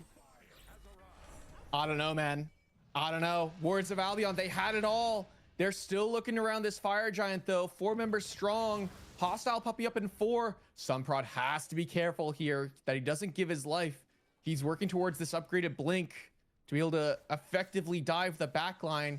But Hostilepuppy up means Woa have to slow down the pace here and wait for their soul laner to respawn. Dude, you got to imagine it's a bit of a tailspin at this point inside the VC. You got to imagine mentals, maybe not shot, but certainly damaged. Food fighters damaging this FG, brought down to already a corner. Warriors of Albion have got to rally quickly. They still don't have their solo on the front lines. They don't have the FG either. It's around all 5 members of the Food Fighters. Fatal Strike threshold secured, but can't find the kill. That's A-okay. Food Fighters are back in the steering position. Warriors of Albion have got to take a step back. We'll have to go to this Gold Fury right now, or Food Fighters are going to be the ones getting it. They're just taking their time. They're getting the Pyromancer. No, no, no. Go get the Gold Fury. Don't allow your Phoenixes to become weakened in this moment. They're just taking what they can. I don't know, man. Dilo, I think this might be the biggest throw I've ever seen. And I've seen some crazy throws, man. This is crazy. I feel like Woa have just tossed it away off of trying to just end the game. Bro, they tossed this like a Nikola Jokic pass. This has been some insane work from both sides. And you know what? It's understandable. Hubris gets the best of all of us. These are competitive players. These are players at the top of their game, the top division. But even they are not immune to a bit of overzeal, to overconfidence. 25 minutes in, 14-9 in favor of Woa. But you wouldn't know it looking at the game state. Now with this Ancient Fury in pocket, all 3 birds weakened, and a gold lead finally goes the way of the Fighters of Food. And Food Fighters are happy to just let this fire giant go to waste. They don't need to force anything crazy. They don't need to go towards these birds even and siege it. They could just take their time because they're getting themselves back into the game. They're allowing Sunprod to farm up and get themselves to be at a point where they could be effective. Blink online here for the Kali. And Sunprod's going to do big damage here in this next team fight if Woa don't respect the Kali at this point, 26 minutes in. There's Parashu here for Kveyka. Yep, it's scary. It's officially scary. We got a dagger in pocket as well for the carry. ItzStallone on the front lines, just trying to clear the waves and stall for time. You do at the very least have those 3 pips on the side of Warriors of Albion. That genuinely is an advantage because those minions will be buffed. But is that enough? Food Fighters, they've come, they've seen, now they want to conquer. The Phoenixes being weakened means Food Fighters can play a split pushing avenue, but instead they're just grouped and they're happy to play this slow. Again, don't allow Woa to finish their builds, get some free gold on the map. Instead, just make them sit in their base and take, 5-man split a minion wave. The bright side is you have these conviction heals, so a siege is one that KillcamKenny can ensure the team gets through, but how quick will the battle be? Inside the back line is the Achilles, taking quite a bit of poke for their troubles, and KillcamKenny's the only one really looking worse for wear. In fact, it's a great Ragnarok. Johnrowing first off, but a great portals opens back up too. KillcamKenny's the first target, but is it the right one? Hostilepuppy ensures they meet their end. The Brutalized tries to find the Sobek inside the lurking waters. They're able to escape, unless Snaddy leaps back in and sends him to the afterlife. Beads in pocket and daggers still in tow. Kveyka's got to retreat. Prod went in. He's looking for kills here in the base. He's trying to find something here, but instead Inferno in a 1v1 against Kveyka. The dagger's been spent already. I don't know if that was the right moment to use it, but I think it might have been a panic use. Paris still takes down Stewie, sends him up to the Eiffel Tower in the sky. Now it's a 2 for 2. Who takes it from here? Nobody knows, but the mid bird at the very least burned away. Again, that's an okay bird to lose here if you're the Warriors of Albion and you go to another Fire Giant Siege, one of the easier lanes to clear. Stewie being dead here for 30 seconds still. Maybe Food Fighters have a chance to just go pull this Pyromancer, excuse me, as it's spawning soon, or sorry, as it's up. Instead, no, look at this. 3-4-man teleport to the left-hand side using those siege minions. They're looking to keep on going. Oh, man. We're not stopping anytime soon. FG's still on Kveyka and Paris for 10 more seconds. It'll shortly fall away. But does that mean that Food Fighters still have got the gumption, still have what's left in the tank to finish the job? They seem to believe so. No pyro bombs in pocket, just raw grit, determination, but no heals. They're going to back away. Finally, the call is made to back off. And look at this. Woa slow pushing out of their base. Are they going to chase? No, instead, they'll just take their time. And that's the right call. Stewie back up 5-on-5. But I don't know, D'Lo. I don't know, man. I feel like it was all Woa. It was all Woa. And now Food Fighters, 29 minutes in, have the gold lead. You just gotta wonder if this team's cursed. Truthfully, this franchise might be a wash. Might be Listen, a man. whoa wash. I think we gotta change up the name. Listen, man, it might be time for a rebrand here. I'll hit up Hydra and let him know, dude. It might be cooked, man. We might be cursed. Might be time to move on. Pyromancer, who we're moving on to right now. Warriors of Albion, at the very least, not completely down and out of it. Still trying to make some money moves, and they'll succeed. Another Pyro Bomb in pocket, 2, in fact. And that can really be useful for this FG. And if it's stalled for long enough, it'll become an EFG in the game. Right now, just normal, but Food Fighter's going to take their time. They know that they cannot play this next fight poorly. No, both teams, I feel like, have to play this near perfectly. When it comes to it, though, I feel like you're just looking at Sunprod, because he is the playmaker. He will just win you games off of some solo carry performance. And so I'm looking towards this Kali. 30 minutes in, near full build, now working towards a bit of a hybrid defensive option here, but has so much damage in pocket to try and one-shot a carry at this point. So look towards this Kali to make a play. Look at the Sobek as well. Find a solid pluck. Haven't really gotten to see that happen too often, a fight start with a solid pluck onto a target that gets collapsed on, because oftentimes it's been Stewie leaping into the fray first and causing the real chaos. You saw earlier some traps, some ravels, weaves being laid by Kveyka. The threads that create their grand tapestry of a master plan. Food Fighters locked inside the corridor, and once again, Sunprod trying to look for the lateral angle. Love to see this from the Kali. Yeah, nice look here from Sunprod, but he is spotted out on vision. Woa doing a really good job this game of keeping the vision up around their team fights. Just finding a little bit of victories here and there, finding the poke here off of Stallone, but Stallone gets his beads forced here, and here comes Johnrowing. Really great to spell magic there to instantly try to keep him safe, and it could be trouble for the Guan Yu. Finds the cavalry charge on top of the wind sprite. Now conviction heals can begin, but look who's cut off. Snaddy. It's Snaddy. They're still going in nonetheless. The rest of the team's got to follow in tow. Sunprod in the back line. Stewie as well. A big bite and a big kill. Kveyka's the first to fall. Stewie takes down Paris as well. It will tumble, and now Sobek's got nowhere to go but into the grayscale as well. A triple kill for the Fenrir. Triple kill for Stewie, and they're looking for their 4th here. Sunprod, soon to be the only man alive, but Johnrowing doing a really good job sustaining up. Big stun, Sunprod. Big leap! Not enough! Stallone wipes him away with a wave of flame, and Snaddy erases the last trace of resistance. It's a shutdown. It's a deicide for Woa. Kenny spamming the 1 key for that heal. Conviction keeps everyone topped up. It isn't enough. Woa, despite the potential throw, they'll send us to game 3. Dear God, what a crazy back and forth we've seen. There's no way to fail at this time. There's nothing in front of you except for the Titan. Warriors of Albion, despite all their tribulations, all their trials, they'll persevere. We're going to game 3. I mean, look, Warriors of Albion, they have to clean up their mid to late game. That's twice now where they've nearly, well, game 1 was kind of just not really in their favor. Game 2, it was all them, and then tossing it at the very last moment. Thankfully, a huge play from Stewie. It's all Snaddy at the start, just stays alive for so long in the faces of the carries. That Osiris passive doing great work to keep himself alive. And then Stewie can come in and find Paris, who had no beads. Kveyka had no beads. He gets pulled in the Fenrir ult.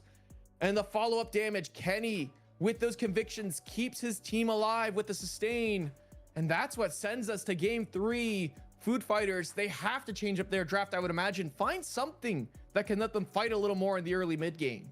It's again the issue that Hostilepuppy, you go up with the charged prey. What value did you really get? Sure, the beads, but the Agni stayed alive. Stallone was a good target, but only if they didn't have the safety net provided. Stewie, like you mentioned earlier in the mid game, they are the reason they got this victory. They pivoted away from a pick that requires a lot more synergy, and they instead traded in for agency. 8-2-11, that's your just reward. And for you, the viewer, you're rewarded with a Game 3 series. Stick around. More OSL after this.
Hello, everyone, and welcome on back to some OSL action. Quite a gosh darn good set, if I do say so myself. Athens Division, Food Fighters, up against Warriors of Albion, who just came back with a fatal fury as they step up to tie up the series, and now try to look for all the marbles. D'Lo, SpiritedBook here in the booth. Nova Shark, Almighty Eye in the sky. You watching at home. Book, how you feeling? Pretty good, D'Lo. Excited that Warriors of Albion have taken us to game 3 off the back of some pretty impressive carry performances out of Stewie in particular. Got to give shout outs to him. Snaddy as well. The Bruise brothers. These two, again, great teammates. Work together so well. They made that final fight happen and go towards the Warriors of Albion. To me, it's just going to be about, can they repeat the same process? Can Stewie pick a character that just snowballs the early games, snowballs early plays, makes it happen around the mid lane as well as side lanes in particular? But now in this second pick selection here, they lack a little bit of priority in the picks, but can option themselves a good counter pick for maybe Snaddy or maybe the likes of Stallone even. Food Fighters that Afro band, they're like, look, KillcamKenny. I don't want to see your allies healed stat go above 0, all right? I want to see you keep that low. I'm tired of that. Conviction heals were disgustingly useful across that entire game, right? You yelled it at the end for a reason. Conviction is the future. It's the now. It's everything. Past, present, and also the future. You got to make sure you keep that away. Anything that's even able to replicate in a similar fashion that level of sustain through a fight, it's gone. Yeah, and so Afro will be taken off the board. I like this ban here from Food Fighters. We were kind of talking about it a little bit in the break. Take Stewie off of a pace-setting jungler. Daji can kind of play that style of going in, popping the ulti, and then just making plays afterwards. So I like this takeaway. I mean, I made a prediction for what Stewie will play here, and I'm curious to see if it comes to fruition here. Hoonbots was banned last time around away from Sun Prod. Now it's available, but the oh no. Oh no. Oh no. Johnrowing That's scary. That is, I've got to imagine, I haven't seen Sun Prod play the Hercules jungle just yet. It's certainly possible. It can be done. But I think this is a Johnrowing pick, especially Book, given how rough their laning phase was last go around. Having a Hercules that's a lot less liable to die easily, that'll feel really nice for him. Yeah, I would like to see Snaddy respond with a pick kind of similar to how he played last game on the Osiris, just a pick that doesn't die. So maybe looking towards Bologna, using those shield stacks to just kind of stay alive in the faces of the carries. KillcamKenny running it back with the sustain idea with the Sylvanas. I like it a fair bit here. It's, you know, a little slower. It's not as mobile as the Guan Yu, obviously, can be picked a little more. So KillcamKenny really has to watch their positioning this game. I am a bit concerned because unlike a Sobek, there's not even an opportunity. With a Chiron, I like Chiron because he can cleanse, which is always fun to see. But the issue is, how do you even cleanse the knockup from Earthbreaker? You can't. Can you even cleanse if you're being feared away by a Hoonbot's totem? Absolutely not. Food Fighters, just with these 2 picks alone, dominate with their CC in a way that I find nearly insurmountable. Yeah, this is a little spooky here. If you're the Warriors of Albion already, Sunprod's Hunbots is disgusting. I've watched that guy hit a 4-man Hunbot stun into a 5-man Fear No Evil. It was crazy. And so to see him have that pick locked in alongside the Hercules, again, it's just dive option. It's good CC setup for dive. And so I love it so far for the Food Fighters.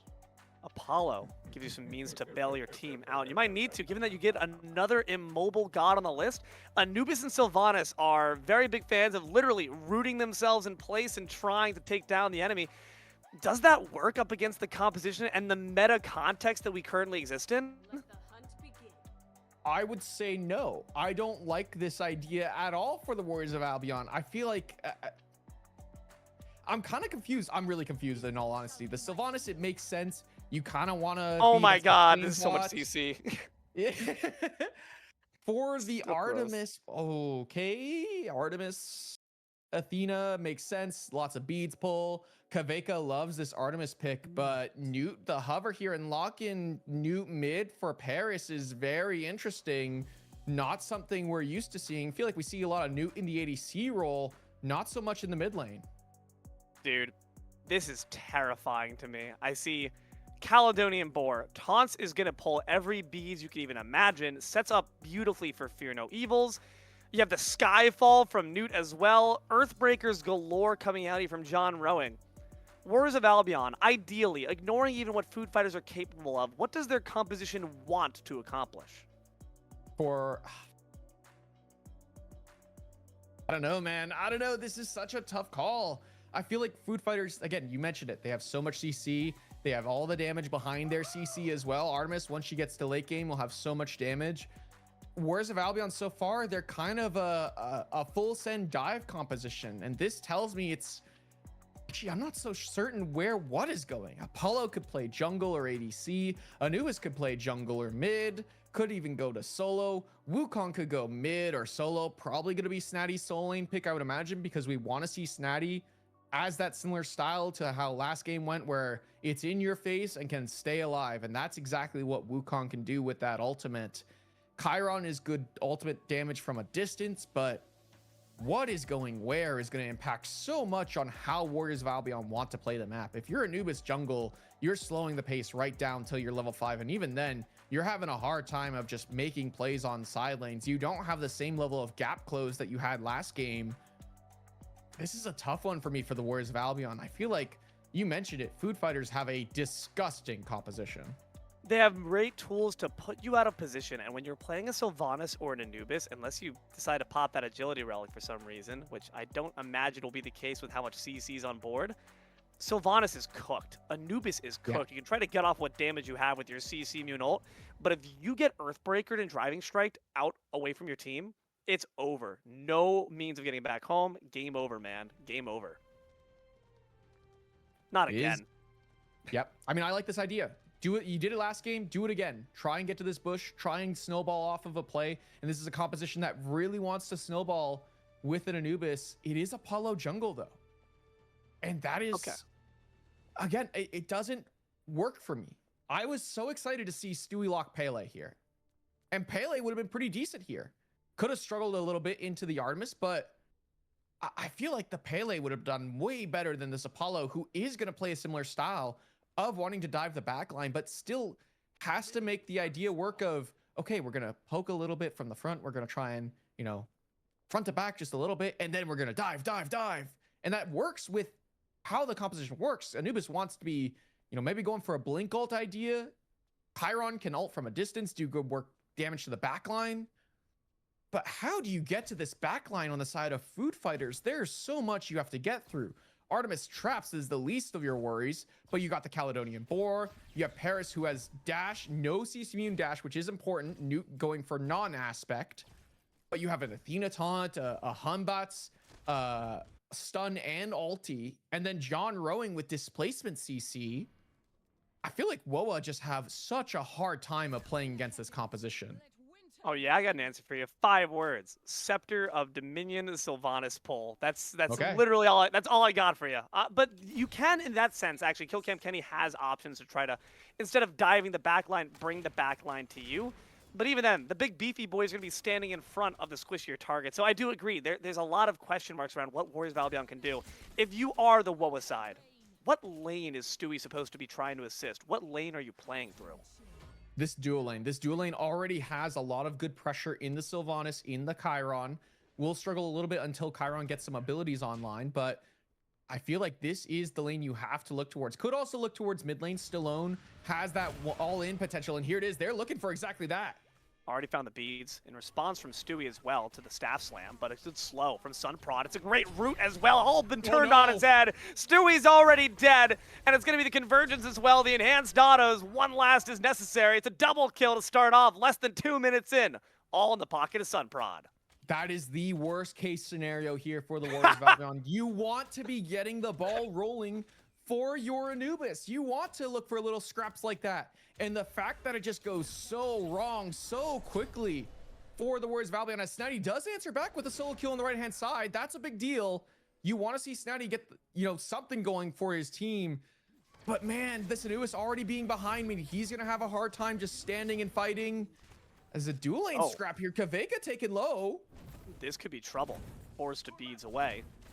And that's just going to leave open more opportunities for Sylv and Chiron, both having their relics in pocket, though it is worth noting the Athena did not get too itchy with the trigger finger, kept the shell in pocket to keep them safe. But now this 2v2 in the mid lane, seems like that's where at the very least Food Fighters might be playing through. Paris off to a hot start thanks to Sunprod.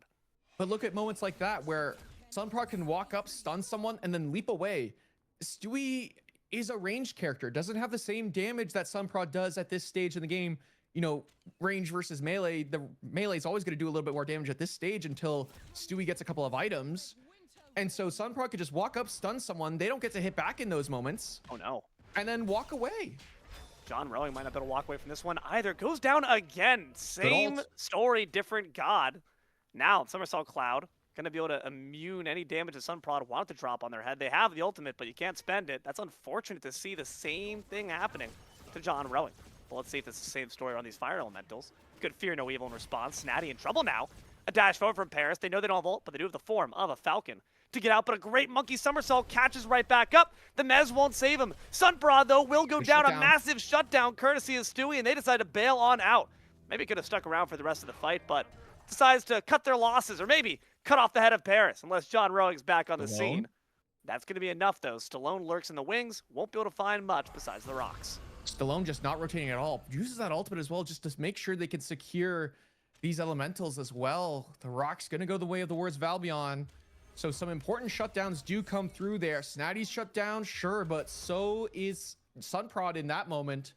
So just a bit of gold going back to either team as an aggressive pull there onto Kveyka. Forces the Not beat. quite into the tower. This is trouble, actually. Kveyka reverses the damage, suppressed the insolent as well as Caledonian Boar. Does get some solid poke off. Though it is worth noting, Warriors of Albion, once again, it might not be Conviction Book, but it's still the Wisp healing that's going to ensure alongside that Chiron passive that any damage is not lethal is going to get me back up to full. That's true. It may not be the same level as the Guan Yu, but I agree. The sustained potential here between this Sylvanas has another pull there and a knockback. Giddy up! Amazing dash from the Chiron to force Hostilepuppy to take one more tower shot. The Centaurus comes through after the Terra's Wrath, but Kveyka is on the front lines. They say, I'm going to force you to stand 10 toes down. Athena ult comes through to try to shield them, but here comes the Apollo. Here comes KillcamKenny with the autos, and Sunprod's got to blink forward. Sacred Monkey gets the counter kill. It's a 2 for 2. It's a bloodbath in the dual lane. A nice look there from KillcamKenny, but Kveyka just standing tall in front of Inferno, pumping autos, and now a 1v1 between the two junglers. Sunprod does not have the range, but they got the change. Sacred Monkey, instant cancel into auto attack. That's a shutdown right back from the Monkey. Nice look there from Sunprod. Just no fear to make those plays, and Lunarian both for both junglers are what makes the difference there. And Humbot's combo damage is just so quick compared to Apollo's damage. Apollo's is a lot slower because of the auto attacks. And so Sunprod could just chain abilities and autos, AA cancel properly, find so much damage quickly in that 1v1. And Food Fighters, it feels like, yeah, it's back and forth, but they're the ones getting the better end of things at the end of the day. 5-1 for Sunprod feels amazing, considering the slow start they had last go around. Now instead it's Stewie on the back foot. And the Learning Bow proc is also, like you said, the combo. Staff Slam makes for such an easy entry point for that extra damage, whereas Apollo's got to work for it a bit harder. Sure, you have a Mez, but the moment you hit them with the first proc of it, they're up and moving. Yeah, I'm a big fan of the Humbot's aspect idea. I think it's so much better than his base form because you can just combo more effectively with how you want to play this character. As left-hand side, Hostilepuppy gets punished for another dive look. This could be Apollo taking down their sister as well. Some potential Sororicide on the front marks as the body blocks come through, and Stuki takes them down. Solid kills here in the dual lane side. Of course, what does that open up about 6 minutes in? That Gold Fury. Warriors of Albion, take a look. You have an Assault as well, but actually SpiritedBook could get picked here. Can he get into his team in time? Yes, he does. I was a little spooked there. Prod and Paris are here, though. But there's the burn. The Anubis burn is going to be enough, and that's going to secure it. Warriors of Albion take everything in the kitchen sink, and Sunprod can only watch. Back and forth, a merry-go-round we turn on. Sunprod here we go. Has the Athena ult, the blink on in, but a great beads in response. Athena's not going to reach it fast enough, and it's a great cleanse from the training exercise, but the sky falls down, and with it, the dual lane as well. Sunprod is the answer back, and Hostilepuppy is going to be back in a pillowcase as well. One last auto. Stewie takes out the Athena. At least it's traded there by Stewie. Nice look there. And the Gold Fury goes the way of Warriors of Albion. Now they're the team that's getting a little bit of the better end of things at the end of the day. The gold lead's starting to swing in their favor. And this is such a fast-paced game so far. got to imagine it favors a composition like the Warriors of Albion, who want to scrap, who want to punish Food Fighters for not having access to their relics in these moments, where, you know, you could just look for a root pull from KillcamKenny, who's been on it all game long so far. SpiritedBook with these wraps will do good work as well. It is just chaos so far. It's so strange because I'm really not sure what happens when the fight gets quicker and smaller, but we're seeing it right here. Maybe Terra's Wrath alongside the Grasping Hands. Pulls Hostilepuppy back to the underworld. Stewie takes down Sunprod off the back of an overzealous dive. What is happening to the Food Fighters? Snaddy solos John! This is getting out of control here. Food Fighters, they don't need to look for that play. Sunprod, I think he didn't have access to that ultimate. Take your time. This is the difference between Warriors of Albion. They don't need ultimates to scrap versus the Humbots needs ultimate to make plays and be impactful in these moments when beads are down. Sunprod just goes way too deep, tries to get the trade onto Stewie, but Stewie stands tall with the help of his tower. And Warriors of Albion up 3,000 gold just 8.5 minutes in. Dude, we talked about the effects of hubris last game around with that hasty attempt at an end call from Woa that was quickly repelled by Sunprod. Now we're seeing maybe something's in the water, something's in the air. Food Fighters taking the same huff and falling to similar issues and finding themselves now on the back foot of what very well could be the beginning of a descent into a Game 3 loss. Do want to note, though, Food Fighters, they can play a similar style to Warriors of Albion. We saw on this left-hand side where, you know, diving under the tier 1 tower, and then Paris is just able to ult from a distance and drop the CC and damage on top as left-hand side Inferno being looked at here. Sunprod on the way. Chiron's such a hard god to gank. Sacred Monkey found, and the cleanse instantly provided. Inferno wants no part of that. So that means Sunprod denied their winnings. And again, you say it 3 times. We've seen the hat trick from Snaddy of solos. Apollo's present, but just for some moral support, maybe to help take down the tier 1. And that's so huge because, again, 0-4-0 for Johnrowing. Level 12 versus level 9 between the two soul laners. Dude. Snaddy is becoming a problem, and he hasn't even impacted the team fights yet. As they get to the team fight phase, he's going to be impossible to kill. He needs to die here if Food Fighters want an option in. They have to try to cover all their bases. Where is he going to land is the question. Can't get over the wall, but that means he's in danger still. A taunt and a fear no evil. We're taking no chances with you. Sunprod gets the counter kill. Johnrowing can breathe easy. But look at that commitment there. Kveyka's there as well. Inferno has free farm on the left. Tier 1 tower in mid goes down to Stewie and SpiritedBook. Warriors of Albion just playing the map better. That's a huge commitment from Food Fighters that I don't think they necessarily needed to make. This tier 1 on the left-hand side, I don't think it goes down, but that's some more gold orbs going the way for Inferno as well. He's starting to get to a point where he's in a pretty good spot where he can do good damage. Yeah, Kveyka defends his buff, but this tier 1 tower does go down. And that means there's less safety, right? You look across the entire map, no tier 1s, no refuge for Food Fighters. Slowly, the noose is being tied around their necks. 4,000 behind, 9-13, 10 minutes in, and another Gold Fury spawns. And with that Gold Fury, there's no safety for Food Fighters. Even if the fight goes awry, they can't retreat beneath that tower and turtle. Oh, look at this burn. Look at this burn that's about to come out here from the Warriors of Albion. Already half HP. SpiritedBook shows up as well, and it's gone. ItzStallone takes it and takes the life of Hostilepuppy. Hey, if you're going to deliver yourself into the laser, I'll happily take the kill. Stewie grabs the credit, but Food Fighters want the fight. It's a great knockup. The beads come too late, and that means Stallone's Dunsky. That's a good kill there. I mean, want to note, big difference here between game 1 and game 3 here. Right-hand side, Snaddy gets ganked in game 1, and nothing happens on the map. This time around, Snaddy gets ganked, and Warriors of Albion in mid and left, forcing plays to get themselves gold to their name.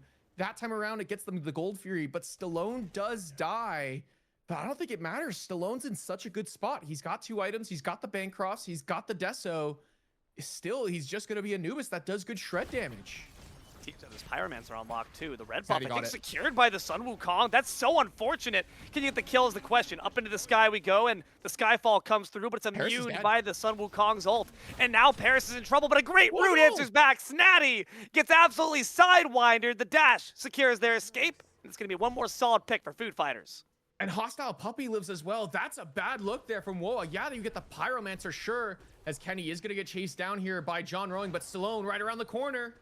think Johnrowing's got a chance in hell of surviving that if they don't have help from Athena. You're not going anywhere, buddy. Get over here. But Athena now present, and so is Sunprod. You've sealed your own fate, KillCam. Stewie. This could be trouble. Turns back around with the stun. Beads, though, and the dash away. Stewie wants no part of that nonsense. Paris is able to get away there. Stallone just didn't have access to that ultimate. Already burned both damage cooldowns into Johnrowing, and as soon as he's pulled back in, they realize, uh-oh, Athena's on the way. We gotta go. KillcamKenny takes a spill in that moment. And so Warriors of Albion, yeah, they're finding kills. Yeah, they're finding plays, but they're starting to get a little too loosey-goosey here. They're maybe, you know, making too many little mistakes. They don't need to scrap all the time and have to be aware of their limits. Stallone, as soon as that 3 and, you know, the 1 are down, as long as they don't have ultimate, they can't really do much else. Just must be really rough for KillcamKenny when you pull someone back, you're satisfied, you get that Nature's Grasp, and all of a sudden you realize you've pulled back a live grenade. You got to be careful with that pull, especially when you've got an Athena who could potentially turn the tables instantly, especially because, again, those are the moments where we see when it's a Sylvanas and Anubis working together, no mobility, no chance. For sure. Do want to give a shout out to Kenny, though. Has been on point with these pulls so far. This is true. Just consistently hitting them. Gotta see it onto the right target now. Don't want to be throwing that pull onto an Athena in the mid to late game. That's just a free taunt access to the back line. Yeah. Combat's maybe a bit of an easy target you can pull. Maybe look to burst immediately off of that pull. But I don't think you can afford to pull any more frontliners as the game goes on, because that's just an easy access engage. It's like solo ulting, you know, a Cerberus in the late game. You don't want to be pulling in a Cerberus into your back line because that's just a free Stygia Torment. So I feel like you have to be careful here now if you're Kenny, though. Again, has been on point with the pulls so far. That Gold Fury pull where they're killing Gold Fury and they pull Puppy in and kill him when they're finishing the gold, that was a sick look as well. On the bright side, it's kind of a similar shout to the Naja comp we saw earlier, but it's more instant gratification, Book. You don't have to wait for the wind fire wheels, and instead, right there, you see that damage combination. Nature's Grasp does come out, the Terra's Wrath as well. The laser absolutely destroys Puppy, and Apollo rides in the sky to survey the chaos from above. Maybe nothing to do here. Instead, just going to look for some farm. That Gold Fury's up in 20 seconds after all. A nice play there. Yeah, unfortunate Stewie doesn't get a lot of value out of that ultimate, but he does get access to vision of where everyone is and where people are pathing. Spots out Prod, leaving entirely, and instead they're looking towards this Queen Naga on the right-hand side, and maybe the Pyromancer as well. Nice look there to get the pick and immediately turning towards the objective. This time, decisive. Warriors of Albion are not hesitating. They're not trembling. They know exactly what they need to do and when. Right now, what they need to do is defend against this objective. The Chaos team going to secure it. That's Warriors of Albion. And now it's a quick retreat, but Johnrowing wants to grab at least something in a takeaway box. It's Stallone's head. Sun Wukong takes to the sky with a somersault cloud. Some Prod lurks in the bushes, trying to make sure they stay safe, nursing half a health bar. Form of a Falcon. Snaddy rejoins the rest of the team, but Johnrowing is not happy about that. Instead, turns to the Shadow Clone, and maybe the team will turn to the Pyro. A good answer back by Food Fighters. Warriors of Albion at the objective first. They get it, but Food Fighters punish them for it. Finding a kill onto Stallone, and Stallone's struggling so far. Yeah, he's had good damage, sure. Yeah, he's been important in shredding these objectives, absolutely, but we're starting to see a bit of the issue here with this Anubis. Just immobile, easy to lock down, consistently being picked here by the CC and displacement CC that Food Fighters have. Stallone likely gonna have to invest in an early blink here as an item bot relic, I would imagine, just to give a bit more, you know, mobility in these fights. 16 minutes, 13 to 15. What a absolutely crazy arena match we've been spectating so far. Where are the tickets, folks? Nah, it's the gold we gotta look at. 2,600 ahead for Warriors of Albion. And a Gold Fury could certainly help out with that, but Food Fighters are present for the fight. At least can take a kill, if not the objective. Snaddy goes down, but Warriors of Albion secure the OBJ. Can they secure some kills too? Kveyka goes down and trade for Stallone. Again, immobility is your end. Yeah, but a nice answer back from Stallone. He knows he's dead there. Just try and find a kill, and that will stunt the pushing power that Food Fighters could have looked towards. Could have looked towards pushing these towers down with Kveyka still on the map, but now you have to slow down, wait for the Artemis to be back up. And for now, Warriors of Albion can just continue to chill. They've got themselves 3 Gold Furies now as well, so the pips are online. Yeah, you'll get the Moonlight Ritual here if you're the Food Fighters, but I feel like it's starting to get a little out of control here for Warriors of Albion, despite Food Fighters still being in it. But again, Stallone being picked has to find a way to live here if you want to win these fights outright. It's just such a saving grace that Snaddy dominated the early game because, Yes. man, a Hercules could have been so unkillable if they had a good start in lane, but Johnrowing's felt very neutered on this pick, and that's really what's keeping Food Fighters back. But the moment that Hercules starts to scale, if they start to get that ball rolling, that boulder rolling, things could spin wildly out of control. Literally and figuratively. I completely agree. And I do want to note, I feel like Warriors of Albion have to clean up how they take these objectives. SpiritedBook is committing both damaging abilities, the 1 of the 3, 2 objectives. And then Food Fighters engage, and then SpiritedBook is useless. There's not much he can do outside of wrap. And so his damage is lackluster. It's just Stewie and Inferno in that moment. And that's how Food Fighters have been finding these pick potentials onto the Anubis. That time around, at least SpiritedBook is able to answer back because he had access to that ultimate. But at the very least, it's just becoming rough as Stewie does find Johnrowing on the right-hand side.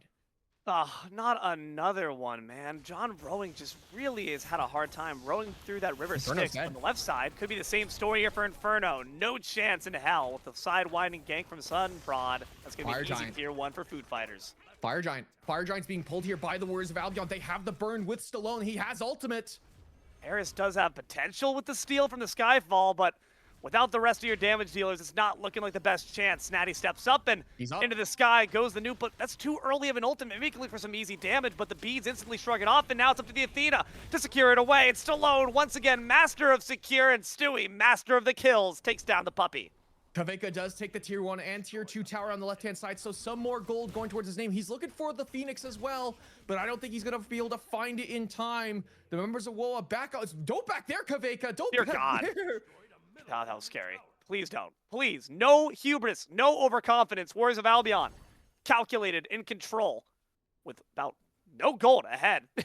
Just the kills. But really, the Fire Giant, that's what matters most. Only Inferno lacks the buff. For sure, and that's still okay here. Warriors of Albion, again, making these great cross-map plays. I was going to say, a nice answer from Food Fighters. Sunprod realizes that his Soul Eater's dead again on the right-hand side, so he goes to the left-hand side and makes a play happen, finds Inferno, and they get the tier 1 tower. That's great. And then WOA says, yeah, we have the damage. We can pull Fire Giant, and we'll take it. 19 minutes in. Who cares? We got it. We have a Anubis. We have a Apollo jungle. And I want to give a shout-out to Stewie. I was concerned with this Apollo jungle. So far has made it work. 9, 2, and 5 on this pick so far. Isn't doing the same thing he did last game where it was get an early lead and then set the pace. He's more of backup damage here for his team of going in, finding some important kills, and just providing good damage like a standard ADC would.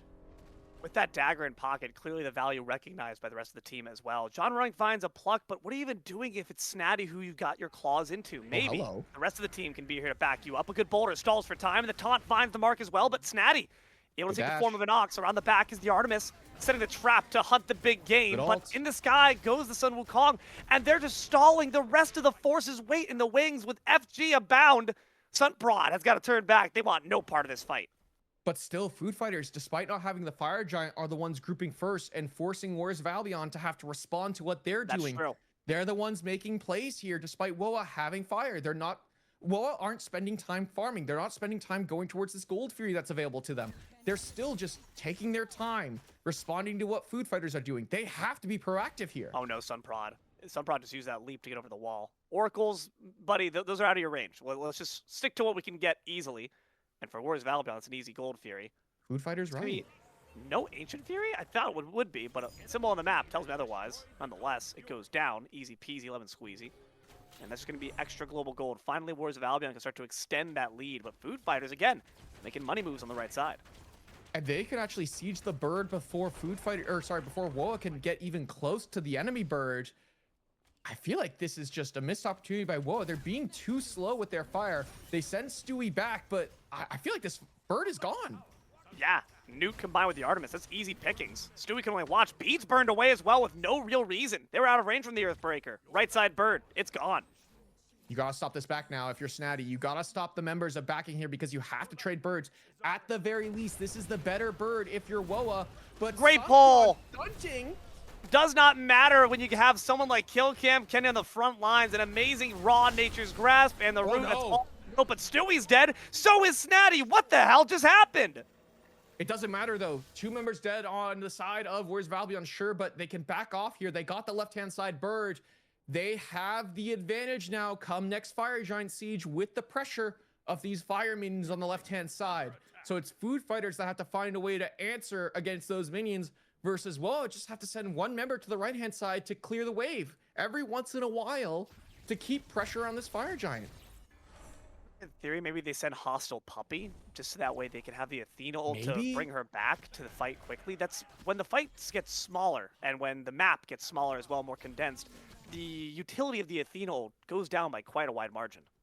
Yeah, but I don't think the Athena has this damage to really effectively clear these fire minions, you know, to the point where you're able to defend your base. You want to be pushing the fire minions really quickly and effectively on this left-hand side, and then rotate over so the minions are pushed far enough away that you can spend a fair bit of time on this right-hand side before you ever have to look at the left-hand side again.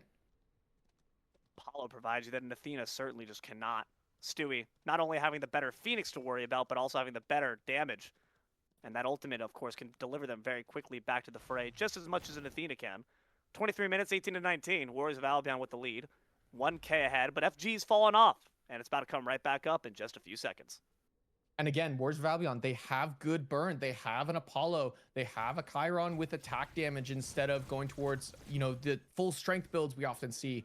And Stallone as well. But again, I have to worry about Warriors of Albion if they commit to a full fire giant fight and instead just let food fighters walk over them while they're taking the objective. We'll have to respect how they play this objective here. Keep an eye out for Stallone when they step up to that FG, as food fighters step up to this Pyromancer. But like you said, that Anubis has got to keep those abilities in tow. You don't have conviction to reset your cooldowns. You have to make sure you're managing your resources wisely. Food fighters manage that Pyromancer quite handily. No one on the left-hand side now, and so food fighters, they have to send Sunprod over there. Warriors of Albion, they don't realize it just yet. There's a ton of vision from the food fighters right now, just keeping tabs on where everyone is. Sunprod has to head to this left-hand side, spend a bit of time just pushing the wave out. Warriors of Albion, they don't realize it just yet, and still they're playing very far back in their own jungle. Sunprod, you'll be able to handily take down that wave, but of course, where do you want Sunprod in the team fight? The burn begins, and KillcamKenny can keep the team sustained with those wisps. Johnrowing in the back, trying to look for Snaddy, but Hostilepuppy's already put down. And now the bees expended off of Kveyka as well, but you can't escape. You've got no mobility. A big rock from up top, but Stewie drops in from the top ropes and takes down the Artemis once more. The Mez and Sunprod's right back in the action, but is it too late? No, Stewie's dead. Paris is wiped. The Fear No Evil takes out Snaddy, but KillcamKenny pulled back in a live grenade once more. They're in the sky. They're 6 feet under. Johnrowing grabs the kill. Prod with the stun, and now Chiron has to try and get away to safety. Beats were used, but it's not enough. Sunprod with a triple kill, an answer back from Stallone, and now a 1v1 between these two members, but it's just not enough. It's a bit of a wash at the end of the day, and food fighters come out on top of that. They had the worst bird. They stalled it out, and now they can go a full 5-on-5, even fight at fire. Stop, KillcamKenny. I know you're good with the polls, but sometimes maybe less is more. Yeah.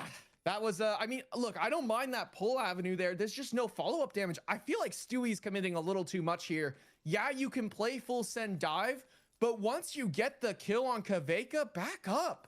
You got the initial pick. Both Snaddy and Stewie, they just have to back up. They have to walk away. They have to know Sunprod is on the way to that fight, and Sunprod shows up late and makes a big, impactful play yet again. Stop me if you heard that one before, because again, Sunprod just doing so much there. Deja vu? But it's exactly right. 26 minutes now, 22-23. Warriors of Albion digging in their claws to keep this 1-kill lead, because the moment it turns awry, I don't know. It's a bad omen, it seems. Food fighters have to step up quick. Athena's got ultimate. Can rejoin the fray as needed. And the left side birds back up. Already down to a quarter, but Stallone's used all their cooldowns. And Athena's back in the fray once more. Stewie takes it away for Warriors of Albion, and there's no kills to be had. Food fighters come back hands empty. They're just not ready for it at all. Food fighters split. Hostilepuppies in left, and that's fine if you're Athena, but no one else was ready for that fire giant pull. And Warriors of Albion, they have the burn. We've been saying it all game long. They got the Anubis, they got the Apollo, and they got the Chiron. So much burn in pocket, and they take that quickly. But we've already seen Woa have a fire giant to their name. What can they get done with this one? Food fighters already at the Gold Fury, gonna get this one. I believe their first one of the game. So something going to the food fighter, sure. And we're at that point where it is 27 minutes in, level 20 on all the carries. Even Johnrowing there as well. Just level 18 on Hostilepuppy. Starters being upgraded. The Artemis is at late game, working towards that Avatar's Parashu. Just completed it. This is tough here if you're the Warriors of Albion. I'm not sure you can siege here into this Food Fighters composition. Tier 2s are still available, so maybe we just go for that, or maybe we just try to retreat quickly because the lane pusher is going to make sure that they can catch right back into Snaddy. Forces the beads out already, and that's exactly what you're looking for. Nothing else needed. Warriors of Albion already one resource down. They're going to push. The weakened bird on the right-hand side means Warriors of Albion, they have to respond. They only send Stewie up the left-hand side, and now Food Fighters, they're deciding to back off as well. Stewie, the only one here, has to realize that Sunprod's in the area and immediately has to try and ult away. I like the fact that we burst the bubble at the very least. That Magi's Blessing will come up for some time, and that could be something that helps out the rest of the team. They've already retreated, though. Food Fighters have done a good job, once again, stalling. Hold the clock, take a knee. 140 seconds of FG still left to burn. I feel like this Fire Giant's just going to be a bit of a wash at the end of the game for Woa again. I don't think there's much they can get off this. The Food Fighters have just, again, continued to play the map better. Being at the right place at the right time. Snaddy doesn't have beads, has to realize something's wrong here and backs away to safety. If I see an empty lane, I'm not walking down that lane. Don't sniff around, don't look for clues, don't split up.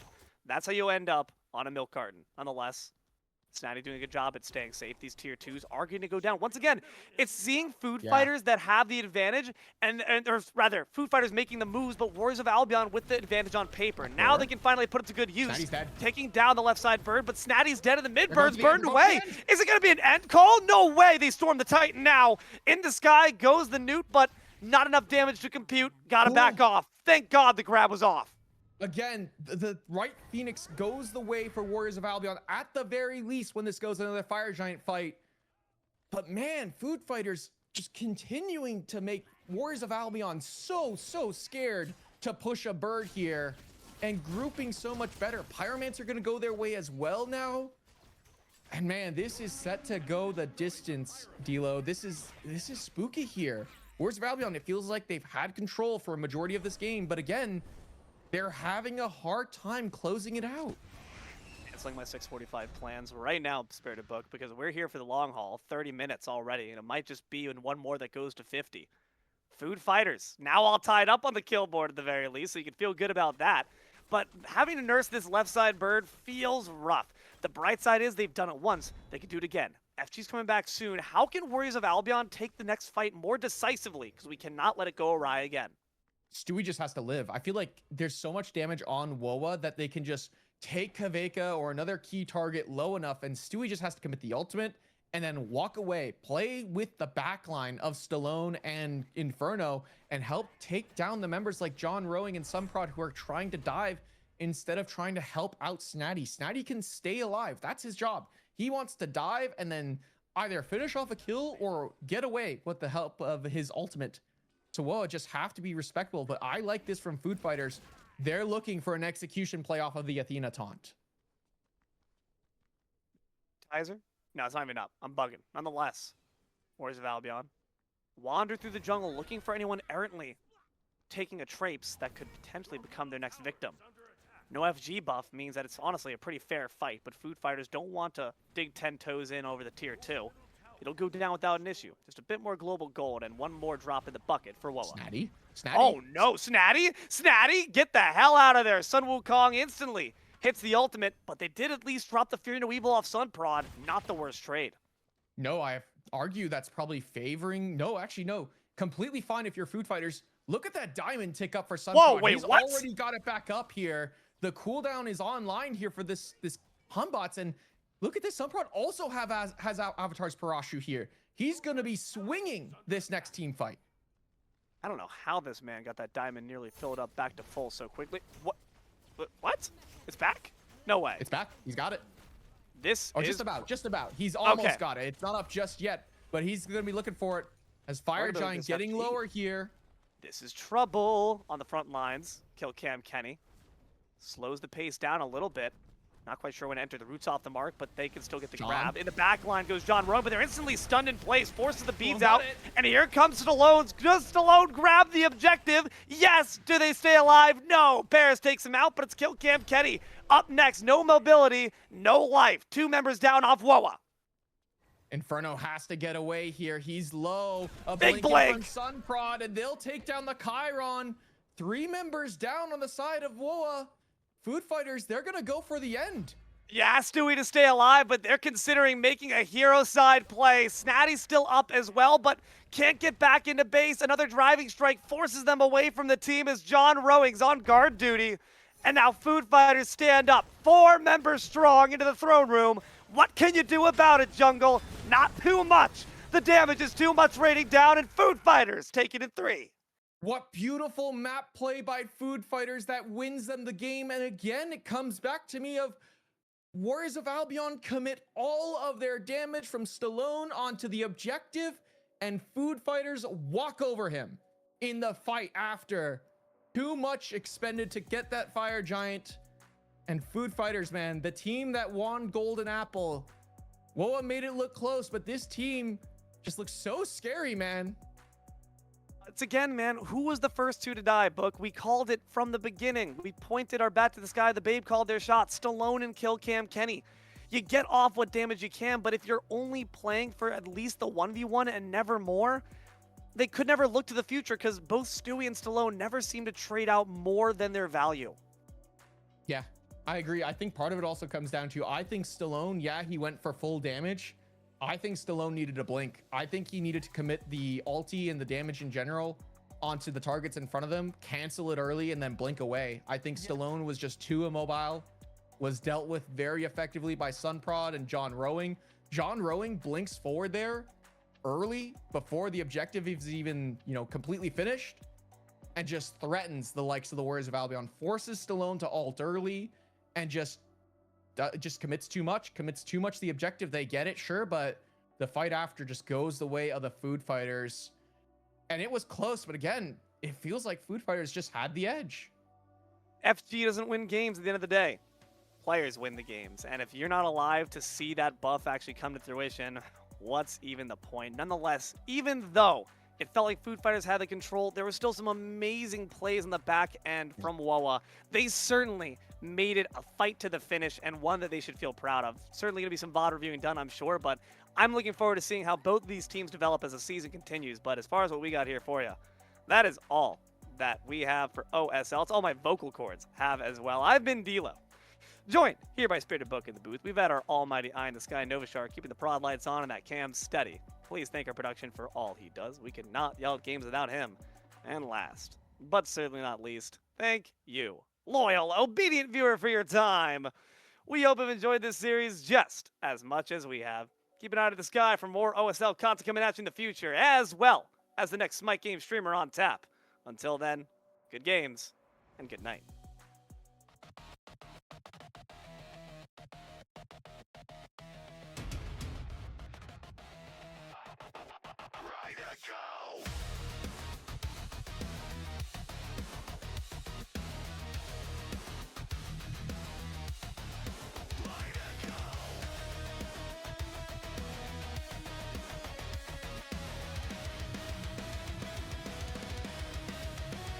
Shortcuts, no safety net.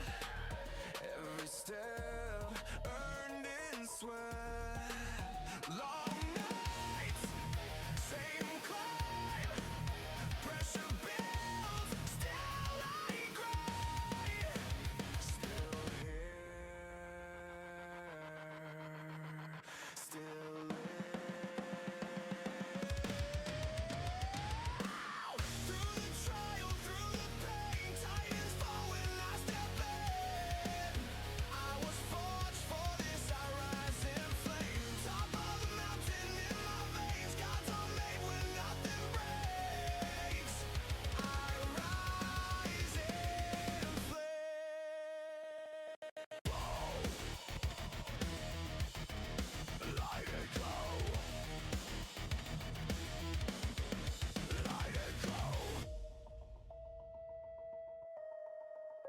No crowd.